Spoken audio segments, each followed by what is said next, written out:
Hello and welcome back to Lorehammer. My name is Eric. Hey, I'm Mark. And joining us today for a bonus episode, number 22, is Colyn. Hello, everyone. How are you doing? I'm doing all right. Thanks for having me. Oh, A pleasure. yeah. Happy to have you over to the home. It's been a while. The old It's been a while. So, Yes. we've been under lockdown. Very happy to have still providing some social distance as we talk here, but we're wearing masks and stuff. Don't subscribe for once to our Patreon and look at the video for $2. Don't do that to verify if we are wearing masks. we're separated. So yeah, let's moving forward with that. Hello. Colyn, I'm excited. We're gonna be talking about your project called Open Stories today and everything that you're doing over there. We got some stories. You got we do. some stories. Yeah, it's we actually just celebrated our 2-year anniversary of this initiative, which is crazy how the time has gone by. 2 years Yeah. from your first release? From the first release. Okay. Yeah. That's crazy. So we've got the audio dramas, the short fiction anthology, the fast fiction writing contest. Right. And we also have the immersive writing game that kind of throws you into Warhammer like it's the SCP Foundation, but you're an Inquisitor. So there's a lot of different ways that people can play with the setting over at the website. It's like you share the story with people? Yeah, so what happens, we can probably get into this with all the different Sure, offerings yeah, that we yeah. have. Anyways, There's tons of, but you're doing lots of stuff. Lots of stuff. So Lot of that's the stuff. point of this, to Yeah. spread that stuff. We're going to be talking about a couple episodes. Can you stop spreading Colyn's stuff, Mark, please? He certainly it knows how far to and butter my bread. wide. He butters me up all the time. That's how he got me on the episode. Colyn, did we tell you how cool you are? Oh, how stop, great you you guys. are? Oh, so nice. Yeah, I'll come on. But the last time you were on was bonus episode 10, where we listened to Satellite 66B, March for Mars, and When All the Lights Have Gone Out. So we're not going to focus on those today, but if you guys want, we may or may not play some clips about them later, but definitely go check out that previous episode if you want those ones. But go after check out this one. Colyn's podcast too. Like, Oh, yeah, go that's to the what I should have original said. source Yeah. for them. It'll be cool. But if you want like after episode feedback, but today we're going to be talking about 3 more episodes that he's Yes. released. And just as a little bit of a warning, we are going to be discussing spoilers or kind of some stories that happen after or before, a little What extra happened data. to that little boy? Yeah, exactly. Colyn? So if you Stuff like that. if you haven't listened to these yet, or you don't want to be spoiled or anything, maybe just take a pause, go listen to them now, and then come back and listen to the episode. Yeah. And Colyn, the best place to listen to these are? Over at coldopenstories.com, you can stream all the episodes from the site or on your favorite podcast player. Sweet. Yeah, Spotify for me, man. Yeah. Okay. Yeah. Spotify is my favorite. Yeah. That endorsement money is really worth it for them. Yeah. All right. Yeah. So happy to be here talking about these. I know when I was on last, we had released 3 episodes, and we've had 5 since then. So Since then, yeah, Yeah. because we had a Cog in Crimson, Right. and actually just to tell a little bit about how these work is that these are think of it like community theater set in 40K. So what we do is we do a public casting call.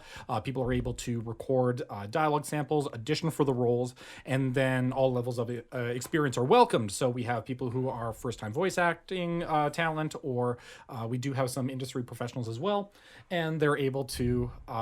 That's nice to see up on the feed for people who are subscribed on Patreon. It's great. People are able to check out the episodes and audition to play the parts. I will say I think your audition process is a little skewed or corrupt or Eric's maligned. upset. There was a Necron roll Eric did not receive. You're maliciously screening your audition calls is what it feels like to me. It was and- 11 o'clock at night. My phone is. I'm trying to get some sleep. Yeah. I found that 11 o'clock of the night is the most consistent time to find people in their houses. It is true. With a phone. Right, next to yeah. them. So that's when I really stalk out, my... Did you have to do any sourcing of research to find when the best time was to start throwing rocks at my window? I or- definitely have cameras set up pointed at your house. that subscription was very much worth the time. So. Yes. You want that. But the casting call is cool because anyone can participate. And I think it's felt like that's been one of the main goals of your whole production thing is just showing people how easy it is to contribute to 40K, even if, you're not interested in the game. Yeah, exactly. Like there's a lot of different ways that people can interact with the lore, the setting, the writing, and you guys have also been great supporters of this as well with listener lore. Is that people do want to play in the sandbox of 40K, and so the way that the audio dramas have done that is it allows people to again pick up. Each audio production is a different faction focus, so don't worry if your faction hasn't been covered yet. We're getting to it Soon, TM? Ooh. soon. TM. You owe us money. Soon. Yeah, you owe us money. Right into our trap. Got him. Idiot. Damn. I don't know what just happened, but I fell for it. Well, you fell into a meme, Colin. Oh, did I? Oh, Yeah. Shit. But yeah, no, it's really happy to give people that flexibility to do so, and the same goes for the other features that we have on the site too. Yeah. For your audio dramas, is there a faction that you haven't covered yet? Well, yeah, I mean, there's how many factions in 40K? There are appearances in each of the dramas. For example, in A Cog and Crimson, there is the appearance of the Drukhari. Sure. Okay. They aren't the faction focus of that one. That's what I'm speaking to, is that everyone's going to get their time in the sun. Everyone's going to get a cool moment. You're not just showcasing everything. You're trying to give an in-depth look at their perspective. You're gonna get like a spotlight from them. So Very if we were to go through the list of the different factions that we've covered so far, the first one we did really was about the Imperial Navy, and we had like some touch on with the Inquisitors and demons there. That was the Echo of Satellite 66B. March for Mars was a night-focused story, had Tyranids in it. Right. When All Lights Have Gone Out was about the Sororitas. The early days, actually, once they had first been founded. This is like nascent early days of the. This is during the Great Crusade. Like right around the time of Goj Vandire, and we're talking about the formation of the different orders. Wow, where's my head today? The villain for that, I mean, a bit of a spoiler warning, but we're talking one of the different Traitor Legions. So go tune into that. Cog and Crimson is our Mechanicus story. They are a bit of a villain to themselves, but there is an appearance from the Drukhari. However small, however hidden, is Imperial Civilians, and it is actually our Gene Stealer-centric story. Okay. A bit of a twist on there. Agtril, the Counterfeit Blade. This is Craft World Eldar, but we do have an appearance of Necrons, because every great Eldar story should have some sort of tie to It is the great enemy. They are the great enemy. Hounds of Bedlam is something that I have always wanted to see more of, but never really get the opportunity, and that is Traitor Guardsmen. Sure, yeah. You know, the heretic legions of man. And yesterday's news is about the Administratum, which is, you would think, a rather, low profile, but based on how much power and control and the paranoia that exists when you're trying to run the Imperium, what happens with that. And the casting call that we have for the next episode coming out is for the Tau. That story is called On the Hunter's Watch. Ooh. And that is a Tau-centric story, and that one is in casting till the end of June. Okay. So people can apply, again, over on coldopenstories.com. And we have a bunch of different roles, really playing into some of the stuff that people love about the Tau. The coalition of alien different species, what it's like to have humans interacting both as the oppressive Imperium, but what happens when you have positive interactions. Positive interactions as well. Like Guela, Guevesa. Yeah. So a lot of people do model their armies to put that human face to the Empire, but it's a very wide call. We're talking like we've got Vespid and Kroot and other creature That's gonna sounds. be sweet. So how large is this cast that you're trying to get together? Most of the productions have at minimum around 7 different characters. Okay. The episodes range between 30 to or actually 20 to 35 minutes per episode. For example, when we take a look at Cog and Crimson, that was 5 episodes. When we take a look at something like Hounds of Bedlam, again, another multi-parter. Yeah. This one is going to be 3. Okay. Same as Agtril. We love Xenos, but somehow they've wound up with 3 episodes instead of the Imperial Chaos factions of 5. I'm not saying there's a conspiracy there, but but you'll find one. We If will. you follow the numbers, it'll lead you to the truth. We're actually just distilling the greatness into a concise 3-episode one, so it's even more powerful, as Xenos should be. So. Perfect. Very cool. Okay, well, do we want to jump into picking apart one of these episodes? I've been dying to talk to you about one of them. Was it Cog? Because we haven't talked about Cog on the episode. I haven't listened to that one for a long time. Okay, but we have some other ones to talk about. Yes, today. yes. So the ones we're talking about. Eric, do you want to start or? Well, do you want to do the little clips now to give people a taste of what it would be? Okay, cool.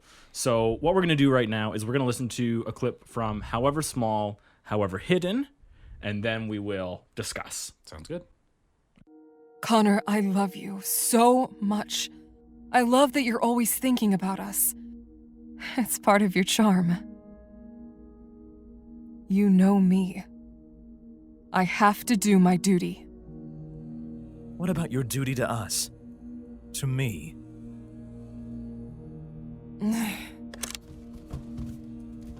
Honestly, Connor, just once I'd appreciate your understanding. If the defenses fall, take Jatras to the lower levels and out of the city. Understood? Use the Underhive The Underhive? We'll get lost down there. What you're doing right now, leaving us when there's... It's very important that you don't finish that sentence. Don't be a coward. Protect our son. Imogen, listen. Wait, I'm sorry. Okay, so that's a little clip from However Small, However Hidden. Why don't you tell us a little bit about that drama? Sure. So it follows the Connor Daly and his son, and pretty much he is kind of stuck in the middle when a Tyranid attack comes raining on their hive city from on high, and they are forced to take refuge by running down through the Underhive. And as they move deeper and deeper, they find that Tyranids aren't just coming from above, but from below. Man. Okay, all of it was fucking incredible, Colin. Like, one of the coolest stories. I really like the twist at the end. I was writing notes frantically when I was cleaning the church, and like, I had to write down the notes, even though I was cleaning a shitty toilet. Pull up my phone, like There's just stains all over your notes. Yeah, I'm but very it had concerned. to be This is what I done. think of your script. Actually, no, I have to say though, it was amazing. it was co-written by Stephen Rhodes, Yeah. another fantastic scriptwriter. He's great industry professional within video games. Got to work with him on this.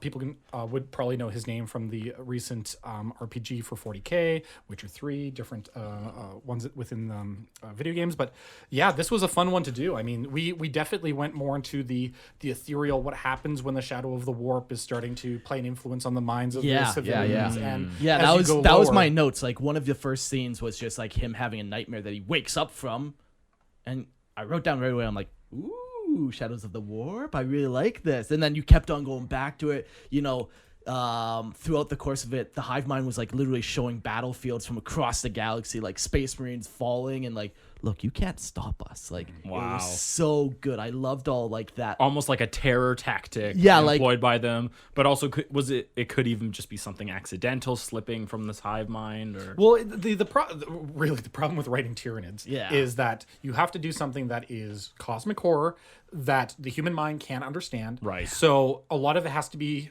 done in one of two ways. You are either doing it as a third-person perspective of a creature interacting or reacting or having influence on the world like a force of nature, or what you do is you show how humans are reacting to those, but you try to kind of just pepper in some of those eggs of stuff that really big fans of the lore will know. You know, Right. With people who love gene sealers, they know the cycle of infection. Yeah. They know that there is going to be a psychic resonance that is going to be affecting the minds of people as the hive fleet gets closer. And it was really fun to play with those, with the main character, and also how Connor begins to, has some slips on his sanity as he goes deeper, and the hive is high above, getting closer, and he interacts with other characters who are trying to either escape as well or stand up against the hive, or maybe they're complicit in the Gene Stealer insurrection. So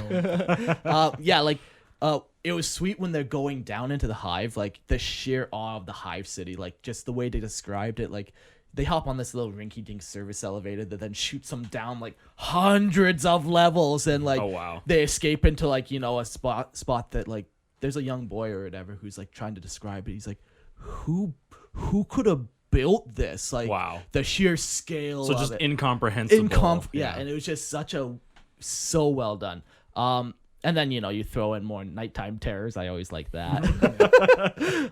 The other really cool thing you kind of mentioned too is I liked how you went through the whole story, and the main characters didn't really get into fights. Like, there was only one real fist fight with the main character. Yeah. But throughout the course of it, he had like a vox caster, and he was listening into the vox cast, and you would hear far away battles once again, like, oh, they're taking the base, Okay. and like, it was a great way to distance from, because I don't want another bolter porn, but it was a great little peppering. Well, for Connor and his journey, it really is, if you were going to put a normal human being into any of these combat situations, they are going to get eaten very, very quickly or die. And so Connor, in many ways, is actually a passive participant, at least, in so much that's going on. He is walking around the upper hives and he sees the destruction of a volley of the hive fleet coming down out of orbit. He sees it, but he's not direct. He's just a few seconds too late. Yeah. And he comes very close in the first episode to combat, but the Imperial Guard are there and he's able to slip away into the elevator, like you said. But whether it's the Voxcaster and he's listening to the chatter of people actually being led around, by gene stealer hybrids that are telling these guardsmen where to go because they've infiltrated their network, and he's hearing this. And when he has the visions from the hive mind, he's seeing these glimpses from across space. He's actually not a strong physical adaptive hero. In fact, he spends a lot of the time locking doors, shutting himself behind large objects and hiding. But he is always witness to what's happening on the other side of that terror, the other side of that screen, the other side of that door. That I feel like that desire to add a splash of realism into the story is perfect for horror. Yeah. Because too many times when you try to make something scary or horror-esque or terror, there's too many caricatures that you fall into. Like, if you want to make something scary, a lot of people just kind of give up on writing and just write there was just a killer in the closet or something, or it's a little harder to believe. But what you're sounding is like this guy is making smart, rational decisions, understands his own limitations, and he's just trying to survive and run, actively essentially trying to live, which is really with his child.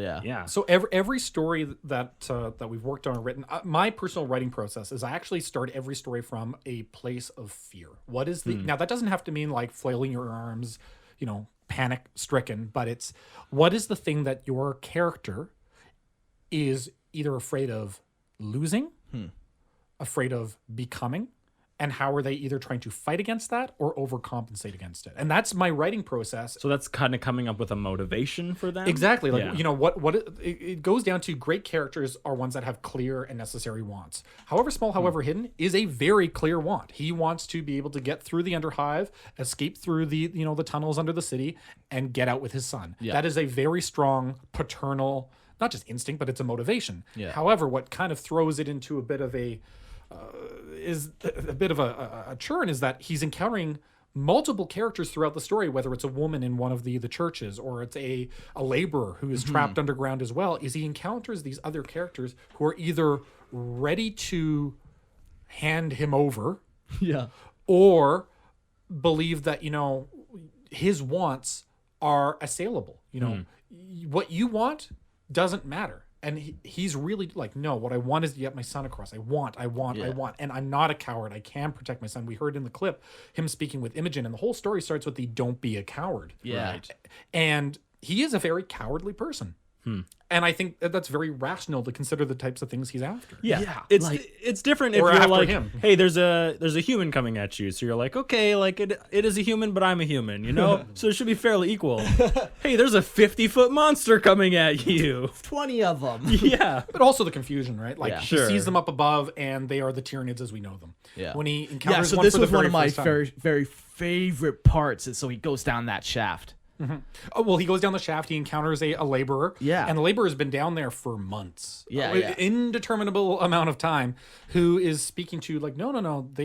We've been on the run. Down here. They've been here for 6 months already. And so eventually, they're talking. And he just is like, I don't. It's the what are you doing with your hands? Because one of the characters mimics a Tyranid and he makes the talons, and the other guy's like, what are you doing? He's like, these are talons. No, they have hands. What are you talking about? They don't have hands. And there's this sort of again, we as listeners and fans of the lore know we're outside we know there's Tyranids, we know there's gene stealers, we understand that, but for both of them to be so confused of are these multiple alien species? They what don't is even down know. here? They don't correlate. How can something as above be that horrifying and we're still fighting something below? And that's almost like the Imperium in a nutshell. It's fighting wars on multiple fronts.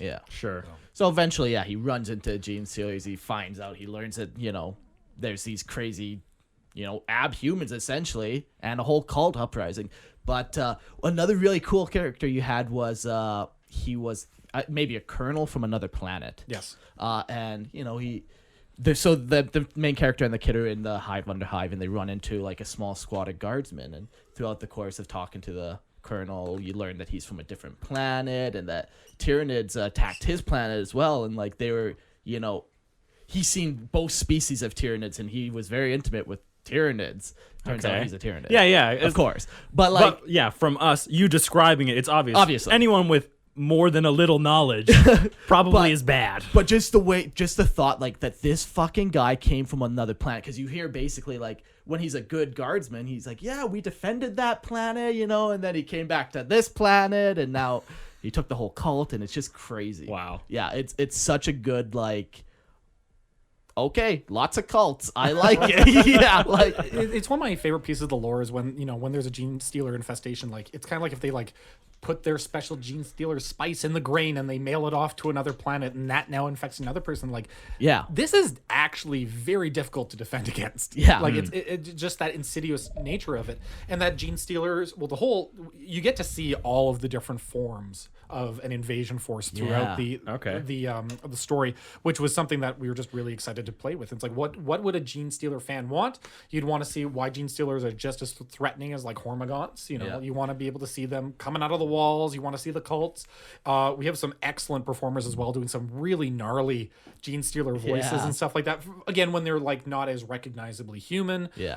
In the first episode, you get a hint of one as he kind of bumps past Connor and his voice is kind of garbled, and you're like, what the heck was that guy? And he comes back at the end for one of probably the most distressing endings I have written, of this idea of what happens at the end. Well, everything is going to get hoovered up. There's not going to be anything left. Yeah. And it's going to be tough days for anyone left behind. There's something you learn pretty quick in 40K writing, whether it's official or fanfic or even just musings. There's not a lot of happy endings. No, and if they are, they're always going to be bittersweet, or something has to be there's lost. There's some kind of inevitability of the fact that even if you have something good now, it's going to end. Yeah. And there's So only basically war. the dad sacrificed himself, was Yeah. able to save his son for the moment. For the moment, because now he's in a Tyranid invasion.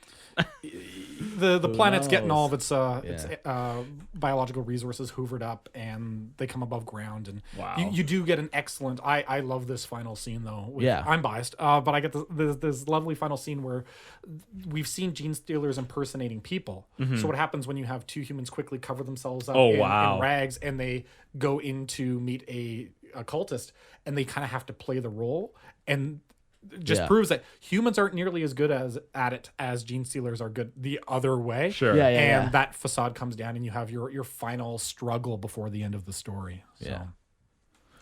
Yeah. Great fun. It Gene was Stealer story. incredible. It had me hanging on to the very edge of my seat. Honestly, one of my favorite cliffhangers for the first episode, though, when you're dropping the elevator and it's just going hundreds of floors down, and you hear that whoosh. Like if you've ever been on a theme park ride like Disneyland or something at the Tower of Terror, I'm like, yes, that is what I want to feel, and got some good feedback about that as well. Yeah, like I just so they got in the elevator. I was thinking to myself, going down one floor isn't going to help, bud. And then boom, dozens and dozens. It's the sense of scope, right? Like 40K Exactly. is this space opera of massive scale. So let's say, you've gone down 337 floors, and You bought yourself 2 days. you bought yourself, a very short amount of time. Yeah. Wow. Yeah. So, yeah, it was sweet. Yeah, so Jantris, he was not a gene stealer boy at all. No, but there was some hints towards it, and even the cover up at the cloth, but it was all just a ploy. yeah. So again, they kind of try. Mag, who is the friend that was actually mentioned in the opening clip as well. Mag is an Imperial Guardsman, friend of Imogen, Connor's wife. A lot of names I'm throwing out here. Go listen to the episode. Hopefully they did. yeah. Otherwise, it's Spoilers, but at the end of the story, we're left with Jatris and Mag. They've survived. They've been able to, stop this gene stealer who nearly took a chunk out of them in the end, or gene stealer cultist, sorry. And they're left looking at the world and the planet as the spores have the hive has really come to claim the city. Spawning pools are being, built. The cult itself is going to be getting turned into like. that was another great. So like just the way you described this, the cult and the Star Mother, and like yes, we got to go rebirth ourselves. That is just something where some creative liberties are taken as well. Because I love gene stealer cults and the idea of like how do they consider the gender of the hive? We think of it as pretty much space bugs. So we go with the queen, we go with the mother. Sure. And so the patriarch unit is again psycho with its like pulsating brain, and there's just a lot of that interesting, like they're aspiring to this again insect hive queen thing, and you're just like, it doesn't care.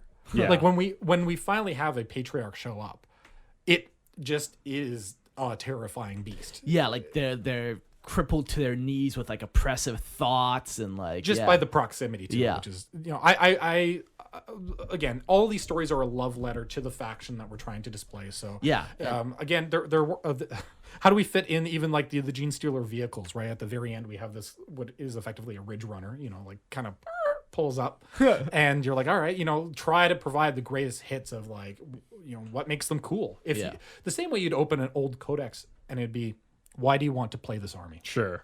In the same way of saying, you've listened to the drama, however small, however hidden, why would you want to play Gene Stealers? Yeah. This is the greatest hits of what makes them cool. But again, it's a drama. I mean, there's not as much like pew pew, shoot shoot. You know, it really is a story about characters with dreams and hopes and motivations. And Imogen, when she goes off and what happens to her fate, and then her consciousness and the feeding of the hive mind, you know, Shadow in the Warp feeding that to Connor. It's kind of a bit of a cerebral, like psychic weird, and I love that about Gene Stealers. They are still kind of weird. They are alien. Yeah. And they should feel a little alien. Yeah. You know, like they're not entirely human. I mean, there's enough weirdness in humanity that you'll probably slip unnoticed, Right. but they're still not. And they use our hierarchies against us. Yeah. Like when there's scenes where they're running through the tunnels and the high command is giving them like, no, you need to go down this tunnel. Yeah. And they just keep leading them into traps or Yeah. dead ends, and you realize that, you know, they're on the Vox. They can speak like us. They look like Right, us. yeah. They know what they're doing. Yeah. That's terrifying. Yeah. When you can't even tell, like, With Chaos, it's like, you know, that it's kind of like, oh, it's a bad human doing the same thing. But when it's a Gene Stealer, there's just a couple more arms attached at the end of that corner that you're about to walk around, and that's kind of terrifying. Yeah, great story. Thank you. I don't know if I have anything else. We went through all my little notes. My favorite character, I think probably the Colonel guy. I just love the concept of him. Yeah. so this is the guy that was a Tyranid in the end. Yeah. He was a cultist already or whatever, and he Okay. came from another planet that already was invaded, and now he's doing it again. Yeah. Bum, bum, bum. Bum, bum, bum. Very cool. Thank you. Yeah. Ready to move to the next one? Yeah, let's I'll take the next one. Yeah. Sure. So we're going to do Hounds of Bedlam. So here now, we're going to listen to a little clip. I pile in with the trench line as Seb stays back at the village. Men swallow fistfuls of stims and their eyes go wild. We spot it. A drop pod screaming down from orbit like the fist of a vengeful god. How do you feel, Commander? Like it's the end of the world. As expected, they go for the tactical weak point behind our lines. Right for the heart of the village. Remember, we need the target left alive. They do. I don't. My victory depends on keeping Sable in the ground. I'll take command and cast out the Plague of Faith from the Hounds. In the squalid town, the tops of the buildings blast off as Hylish opens his trap. Fire Icarus arrays. A grid of anti-air cannons perfectly aimed. They fire and swat the Astartes off their trajectory, sending them crashing to the forest beyond our trench line.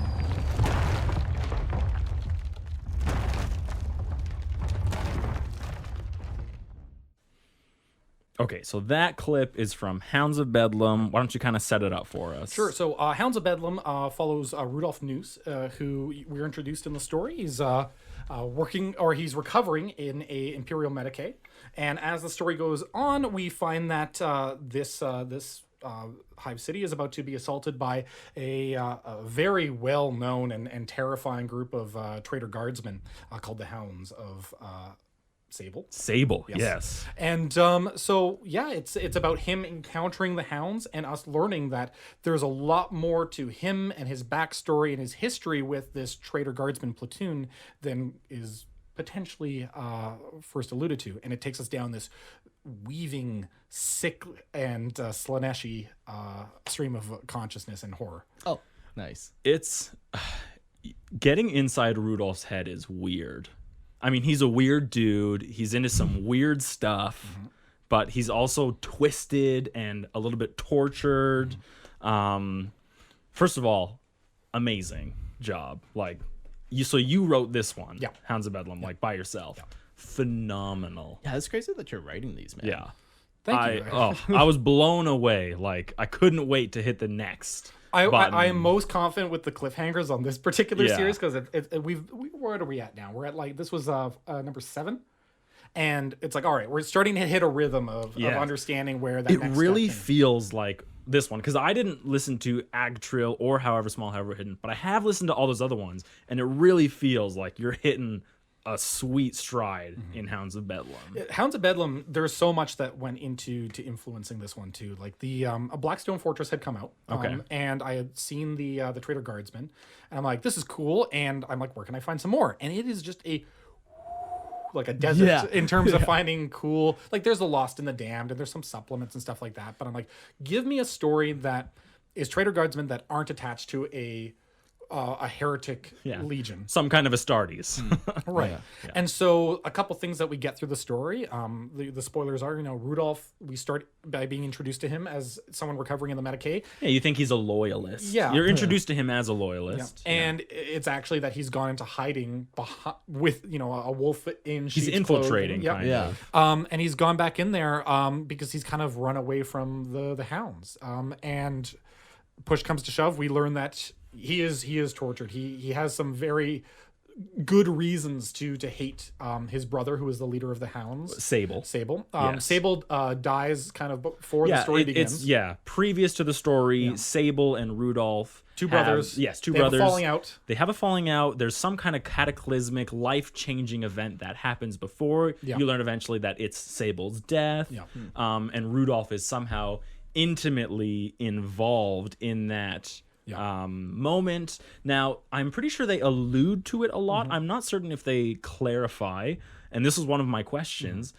Did Rudolph actually kill Sable? So Rudolph did spoiler, the inside track is Rudolph did provide the information to the Imperium of where Sable was, which is where the Inquisitor task force comes in. So it's kind of like a third-party killing. Yeah, well, it's traitors are always going to be traitorous. Right. And so the idea that, yes, he does switch sides when it's convenient that's right. for him. He gives the Inquisitor the coordinates. He gives the Inquisitor the coordinates. He barely gets out himself. Right. Allows it to stage as kind of he's been killed. But in his escape, Sable, who had started to take the Traitor Guardsmen down this pact of this faith magic. And religion driven path. And that's the thing I love about the Lost and the Damned is that people think of them just being, very cornate, like blood for the blood god, but it's you have a traitor legion. They are still very competent military tacticians, but people are terrified of these Hounds of Sable. Yeah, and Sable has actually started to dive into the occult. Yes, and so it's kind of the thing that when the story. When the Hounds bring Rudolph back in, we're going to actually bring Sable back. His spirit hasn't actually crossed over into the Immaterium. He's kind of stuck between worlds, and we know he's there, and we want to give him a form, and we need someone who, not just temporarily, we need someone who can actually house his dark and tortured spirit. And Rudolph is against this. You learn over the course of the story that Rudolph has been growing very wary and suspicious. Hates this magic, hates, religion. And this is his brother who he's grown up with, and he kind of feels a little betrayed by his brother. But his brother's also been a very bad older brother in torturing his younger brother. It really is the most familial of all the stories. It's a very intimate stakes. Because, and it's very easy to get in Rudolph's head. Like, as dark and as twisted as that is, it's not a good place you want to. It's fine to visit, but you may not want to live there. It's because the thing is, they are still very bad, very very bad people. Now it's not sexual. There's a deliberate reason for that. And I'll talk about that well, because it feels like because the whole thing is that these guys worship or follow Slaanesh. Yes, Or at least that's Sable the- had started to take them down that Yeah. road, and Rudolph's like, "This is weird, and I hate this occult nonsense, and I'm gonna get out of here." So outwardly, that's what Rudolph shares with everyone. That's always his excuse that he even plays through his own head, the rhetoric that he's starting to believe, that I don't agree with it. But when you see the instances of him wielding weapons and having people's lives in his hand, man, you get a completely different Rudolph. You get a Rudolph that doesn't even know that he's slowly walking down this path of damnation. Oh, and I love this character for that reason, is that you can have someone that you're going to intimately sympathize with, of like, oh, his brother was a total jerk and abused him and forced him to Yeah. do things, and then Brought him on these rituals that had to do with murdering and eating people. and you're just like, damn. you know, and Rudolph doesn't want to be there, but when you put him into a combat situation, there is a thrill of the kill. Yes. That he does enjoy. And it's not a little thrill. Like It is. It's ecstasy. It's a drug. It's addictive to him. rock hard.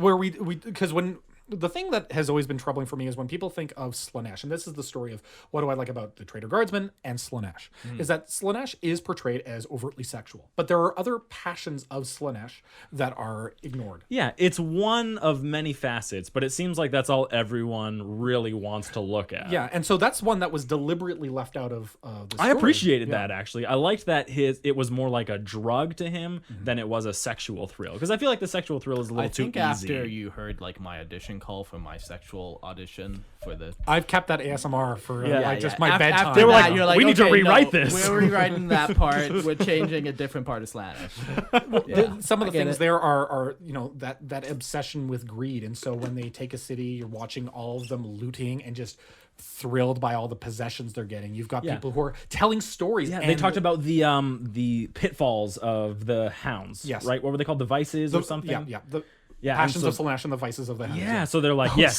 here they go with the looting, and you hear the looting happening in the background and the vandalism, and then they're like, and I saw people gorging, and it's people just taking anything that they want, stuffing themselves to the point of excess. So much consumption of like Yeah. liquor and stuff, and by the end, we're also getting like some pretty intense drug use for the other Hounds as well. Yeah. My favorite clip from the entire episode though is where we got all of the cast together to do their wolf hound because they're about to go into combat in the final episode, and everyone just got to let loose this like insane Traitor Guardsman howl, and just to put them all together on one channel and listen to that for the episode, it was so fulfilling because you were like, these guys are still badasses and they are terrifying. And they are not good people. But the stakes that they're up against are quite high as well. It's not that they're just fighting guardsmen. They spend the first few episodes going town to town, ravaging them, because the whole purpose is they have to find someone with the same birth date, same stars. Very specific. For their cult ritual to bring the spirit that's kind of between the Immaterium and ours. And their previous leader that had formed them and ripped them away from their place, and he was kind of offering them a path. Now he's dead. They're really aimless. It's What do really we do? easy, for everything to fall apart unless you have a way of bringing someone back from the dead. So we've got 4 characters. We have Rudolph, who obviously his motivations are a little, askew. He doesn't want his brother to be back. Yes, He's trying to he's doing undermine it. everything he can to avoid having Sable brought back. Yeah. We have Ryovi the witch, who is actually the priestess who had been teaching a lot of these occult teachings to Sable. Some would say whispering seditious and evil lies. We've got Hylish, who is their Dark Mechanicus technician. Hylish's voice, phenomenal. Like whatever modulating you did to it, it was the perfect level. I will be honest, not a lot happened. That is a little tweak, but that is... It was very good. It's dark, it's heavy, but it's clear and it's crisp when it needs to be. I think a lot of times when people in the AdMech world are talking, they just run their voice so heavily and so scratchy. Well, even for like Astartes or just other audio fiction, when people are doing this on YouTube, it gets stuck behind a modulator that you can't understand what people are saying. Exactly. Yeah. But this one, it felt good. And the last one is Sebastian, who takes over. He's the next in charge for the Hounds, and he is everything about a flesh shaper of Slaanesh that is so fun to play with. He, really portrays himself as a noble person. He truly does. Yeah, it feels like he has like a warrior's heart, and still his codes of honor and lasting bonds of friendship and relationship, even battle brothers and history with people, things you don't normally think you'd find within a trader guardsman. Yeah, exactly. Yeah. Yeah.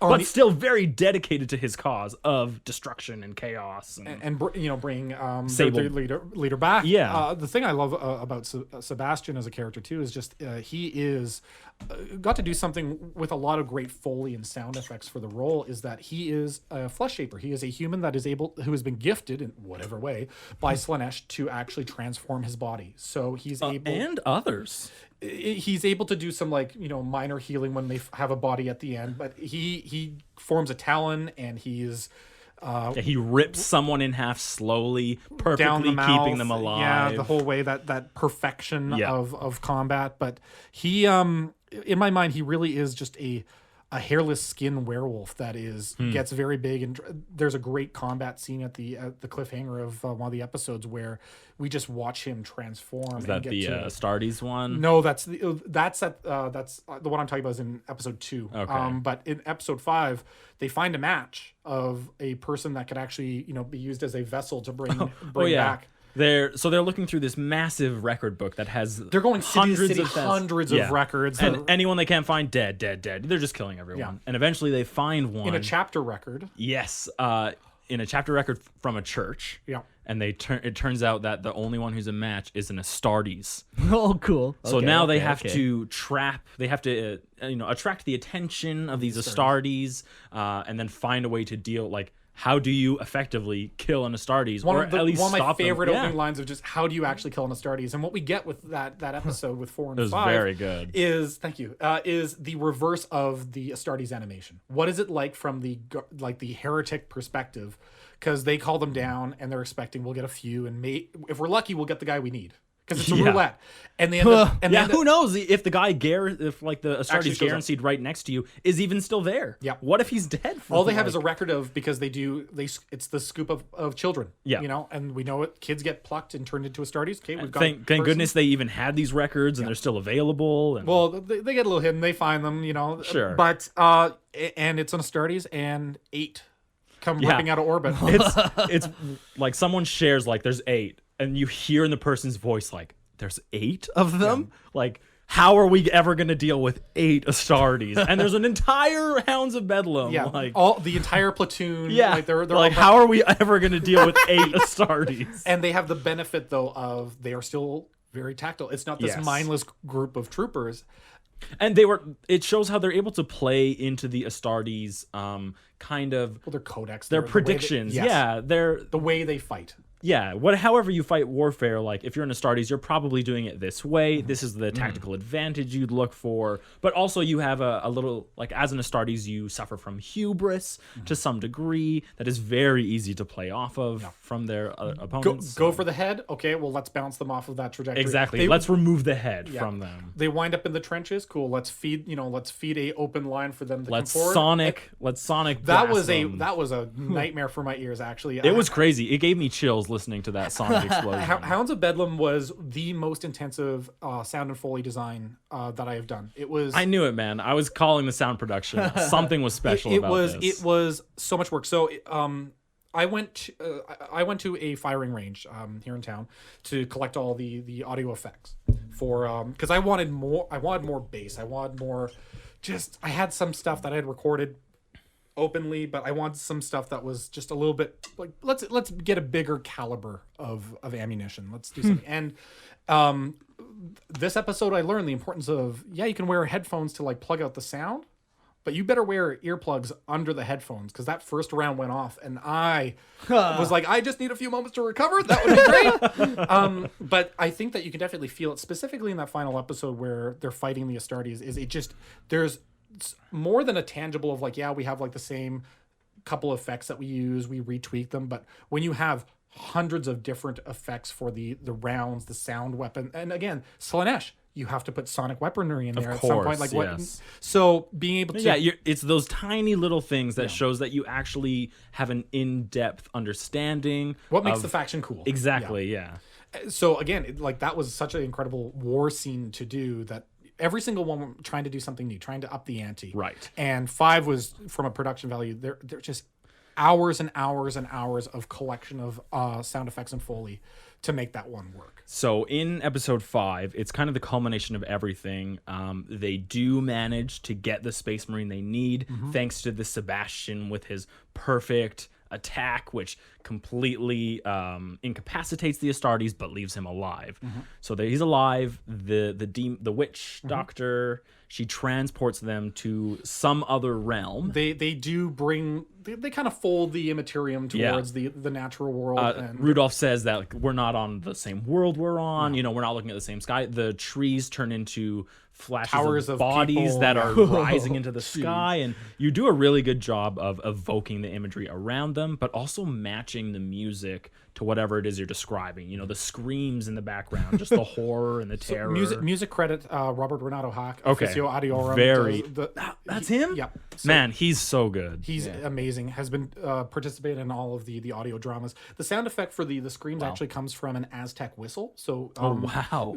I like to go into different music stores, and whether you have those like old those drums. I'm not a musician, but the drums that have, you can take a wood piece around a metal bowl and it's like a singing bowl or something like that. Found an Aztec or Mayan. The cultural origin is, I can't remember off the top of my head, but you blow through it and it creates a shriek. And so just recording, standing in a shop, screaming with this whistle in multiple different ways. Those are those human screams, and it is terrifying. It was crazy. And it's also a lot easier on the voice actors' throats because they don't have to, just have loops of them screaming. Yeah. We can artificially do it, but it also had to sound otherworldly because after Echo Satellite 66B, I thought if we were going to be touching demons and their voices and stuff again, the other appearance was Cog and Crimson, where they're a little bit more, we'll say nurgly. They're a little bit more bloated. They're a little bit more flowing through a ship, a little bit more guttural. Slaanesh to me is a little bit more of a shriek. Sure. But it has to be legible. It has to feel like pain. It has to be the symptom of pain. And I think that this effect was able to capture that. It was very good for me. Well, For others, not so much. It served its purpose of transporting me into the demon world. But the craziest thing, like my big scene for all 5 parts, is what happened in that demon world. Sable, who has been, people have witnessed even his spirit existing now in the real world. Now that they're in the demon world, he's manifesting himself. There's a piece of him there, Yeah, and so he's showing himself, and he's walking up to this Astartes body, and then they describe how, because it's in another world, he just dips into the armor and peels it back. And I pictured wax in my brain, and then he dips into the Astartes skin and peels that back, and it sounds like Play-Doh or plasticine just being lifted, molded, shaped, and he just describes going deeper, stretching and bending the ribs out of the way. Oh my god. But I pictured this body doing things that is completely impossible for a body to do. It also works very well just in an audio medium because your imagination can do the heavy lifting. Absolutely. In that moment. You just put that crunching of bone and you supply the stimulus for me, and really get your brain to fill in the rest of the blanks. Yeah, it was so visceral when I was hearing it. Like, it's disgusting. I was shaking. It's very uncomfortable. There's a lot of crushed cabbage in that as well. Just take a lot lot of cabbage rolls and crush those for that watery. You're ruining this for me. It's a demon world. It's not real. It's not real, Aaron. But there's also like wood shaving. So I would like pick up old bark and then scrape and peel when bark is fragile enough you can actually peel the whole bark away but leave the wood without any sort of cutting, and that's the sound of bone. And so we're using real organic materials to create these effects. I mean, yeah, sound engineering is crazy. It's a field by I'm itself. very surprised how in-depth you're going. Yeah. But when I listen to the outcome of this, maybe it shouldn't surprise me at all because it feels you put intense. in the work. Yeah, and I'm glad that that's the scene, because when this fractured piece of Sable spirit steps into the body and then pulls it over like a hood. Yeah, and then he's inhabiting it like a puppet. Oh god, he just steps into it like he's wearing a new suit. Yes, they describe that, especially because a hunter. It's such well written. You tie back to the fact that Sable loved his uniforms and he had all his old memorabilia there. Yeah. And I'm glad that you got that. That appearance means a lot. The dissection of this could take a long time. Like I have read enough official 40K stuff to know that I prefer cold open stories. That's the new banner. Lorehammer prefers cold open stories. I thank you though. Like it means I just want to make sure that people have an entertaining experience listening, that they can jump and be a part of it as well. That is the culmination of that episode. Really, that is our climactic moment where that piece of Sable is able to be brought back, but it's not complete. There's still a piece of him missing. Yes. And we figure out where that last piece has been hiding the whole time. Yeah. And then the whole... Okay, so this is where my question comes, because you kind of leave it open-ended. And we did warn you that there would be spoilers in this. We've thrown enough out on Yeah, so don't be upset. Don't come at us. But it turns out... and they had mentioned way back that his Sable's soul was fractured. It was split. Yeah, but they never really offer a resolution in that moment, and it kind of just slips from the attention of everyone until this last moment when Sable is putting on his new Astartes pants. Filling him out. It's a tight fit. Yeah. Mark 10 blue jeans. As his demon body. Because also at this point, maybe we haven't mentioned, it's very obvious to anyone outside looking in that he has ascended. Oh, yes. This is not a He's human a human anymore. who has ascended to demonhood. He is now a demon, and there is something very off about him as he's stretching in, as he was walking up to the body and opening it for himself. It was horrific, but he's a demon. But yes, they talk about how his soul was fractured and it never came back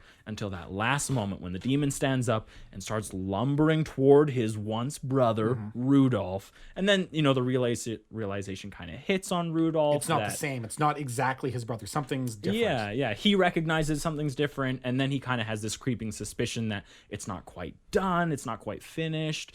In the end, their purpose, Sebastian's and the witch, I can never remember. Ryovi. Yeah.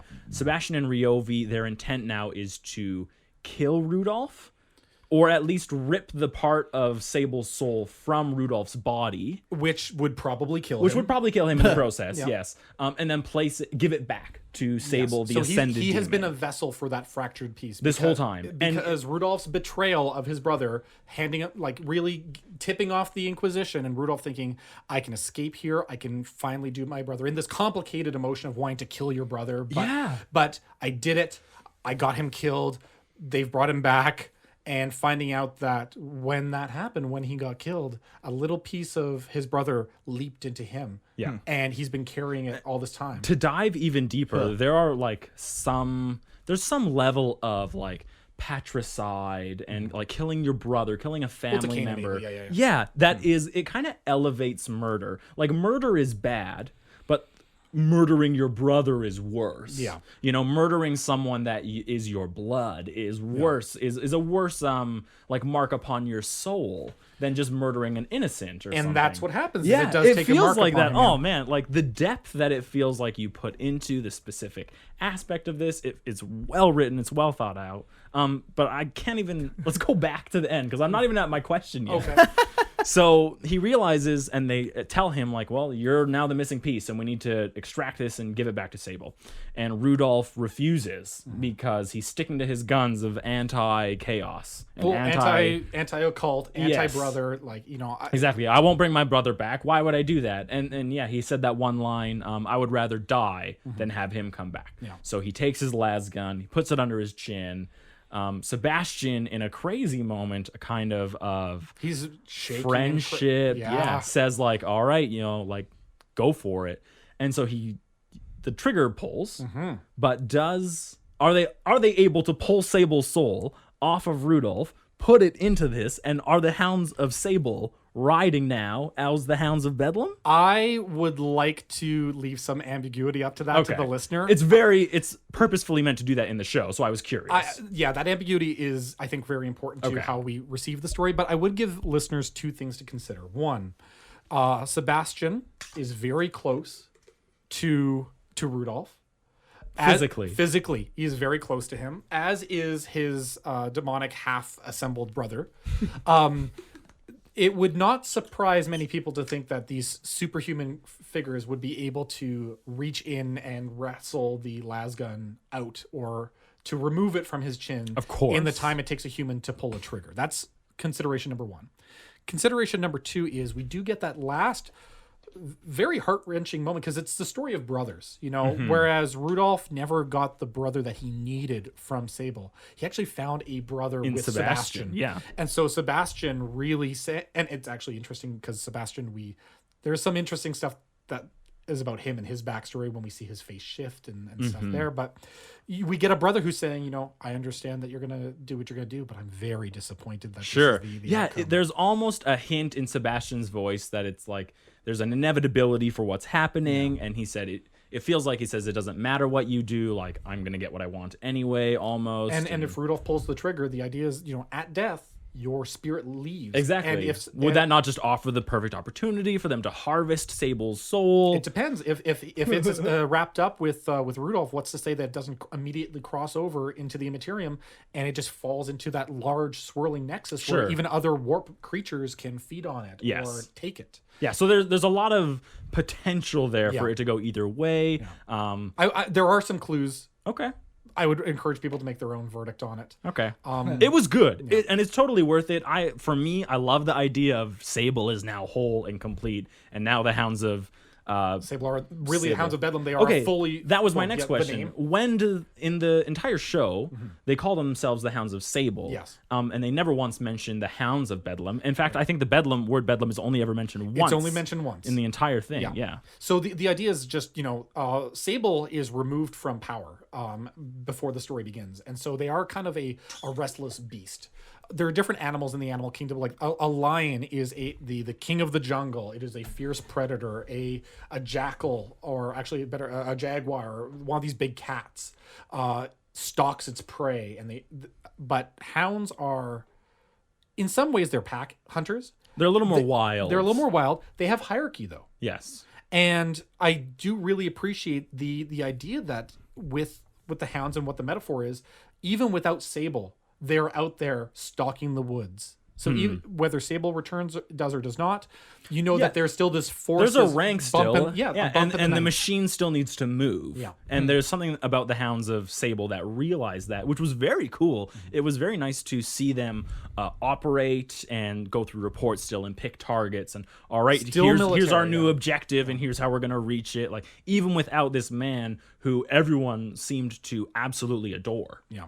And a lot of that is credit to Sebastian, though, being able to keep them all together long enough to take this initiative, to make this happen. And Sebastian is kind of an interesting figure who he's, friends with Rudolph, but, he was still loyal to the brother. And he has to play both worlds. And I love Sebastian, the character. He's great fun. And my favorite scene for him is when he comes in and Rudolph has gone into an estate because they've invaded another hive city, and Rudolph is sitting in an estate. He's next to the tepidarium, this bathroom where a woman, having heard the hounds have come, she has slit her throat. Yeah, she's committed suicide. She's committed suicide.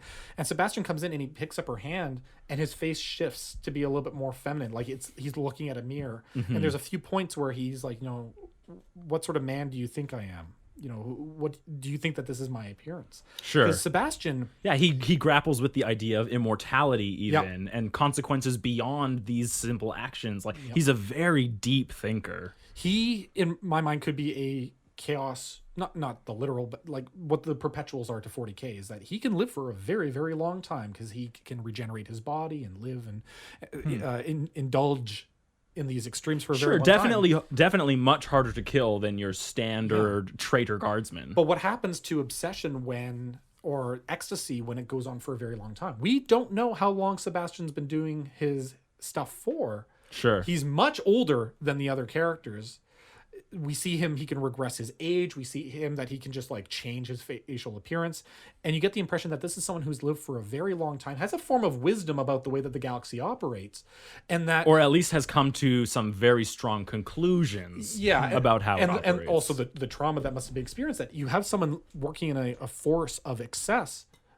That hole can never be filled. Right. No matter, and he's been working for how long? How long has he been trying to fill the pit? Yeah. So he's a little bit numb actually when we encounter him in the story. He's very calm. He's resigned almost at some point. Yeah. And he's very much going with it. But I would encourage listeners to really go what motivates him? What actually is pushing forward this very old character? Yeah, he's kind of enigmatic, especially in the beginning half, whereas Rudolph is kind of I think it's a lot because you're in his head. Yeah. But You get Rudolph's a very way like, more yeah, direct, here's everything about me. But Sebastian The takes worst it a little person you'll harder. ever meet. Oh, Rudolph was wild.